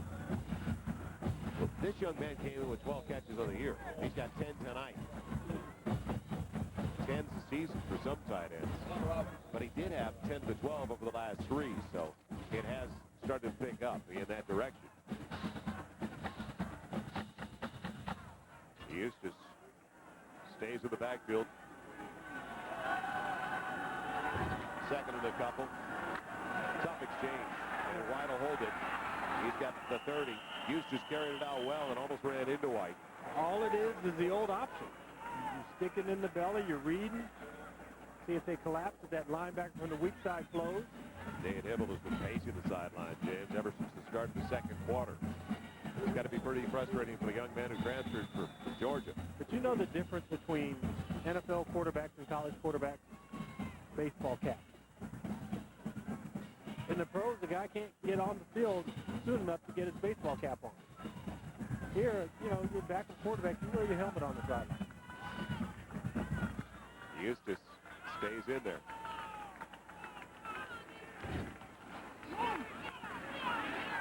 And put down very quickly by Brock Tettleton, sophomore from Peabody, Missouri, for a rare loss in the second half of the Sooners. No doubt who our Dr. Pepper player of the game is tonight. Career night for Trent Smith, 4 grabs, 4 touchdown catches, 10 in total. Here, say, man, let me sit on the bench here. Roy Williams wasn't giving up his spot. He said, this is where I like to sit on the bench. Roy Williams talking about California. Native. Second and 13. After the loss, running the option with Eustace. Flag on the play. I think we had a little holding by the wide receiver on the outside.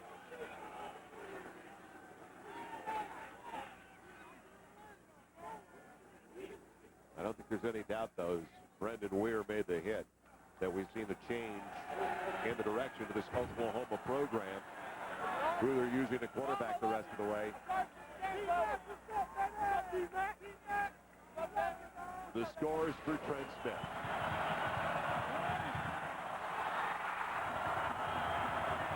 Two.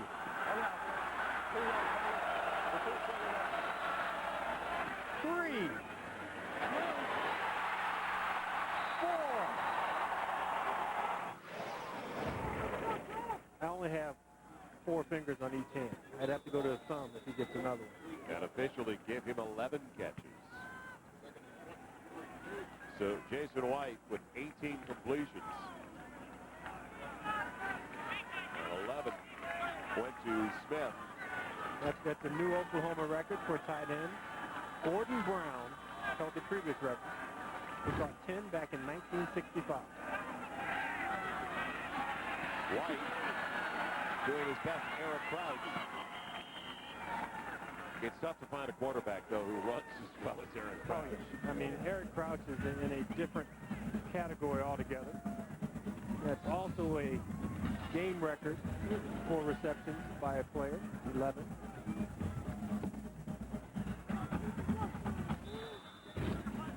Homecoming for Kansas. You couldn't tell, though. Most of the Jayhawks departed. Sooner fans, they made the trip. They're sticking around for the final 90 seconds. Third and about 11.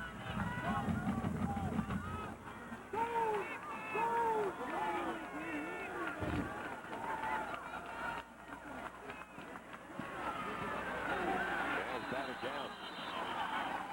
Good read up front. Tettleton, who made the stop and penetration earlier in the series. Got his hand up. Let Duncan kick one from about 48 yards here. Talked about a guy who had been slumping coming into the ball game. This could really elevate his confidence. He's already got one tonight, a 38-yarder. This is going to be a 48-yard attempt. Call it 47. It's right inside the 38-yard line. Final minute of play. Plenty of leg. Did he hook it? Yes. Don't say the words wide right there. He hooked it just barely.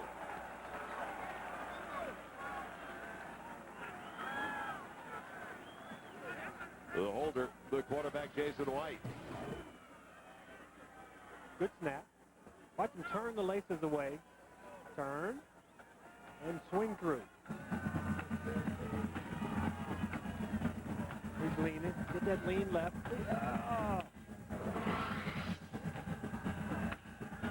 You and I know the lead well.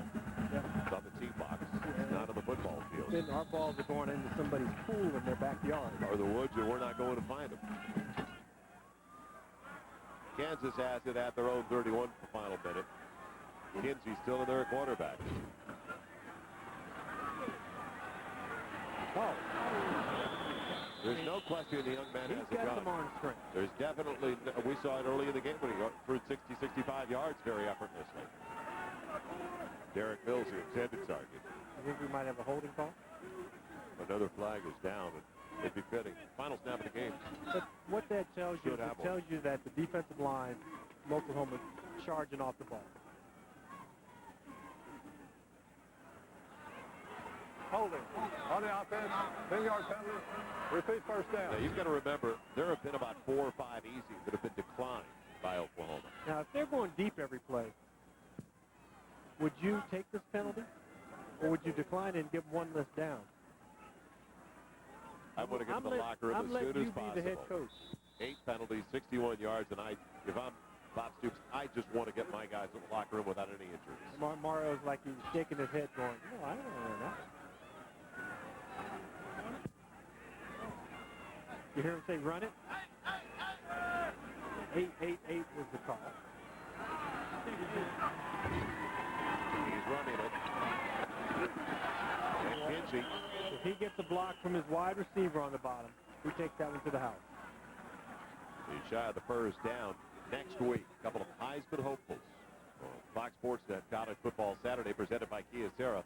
First, Eric Crouch coming off a big day today, and I understand he got another long touchdown run of 90 yards. Texas Tech, Kingsbury, the quarterback, Deshaun Foster going for UCLA. Deshaun Foster with a record-breaking day for UCLA today while scoring 4 times in a 35-13 win over Washington. UCLA ranked 7th in the nation. Now, that could be the final snap of the contest. Maybe one more for Kansas. Every time you say that, it doesn't happen. You say, not final snap of the quarter. You know they're going to throw it, and there's going to be 1 tick on the clock. It's an honor to say it, though, in your presence. They've got time for 3 plays here.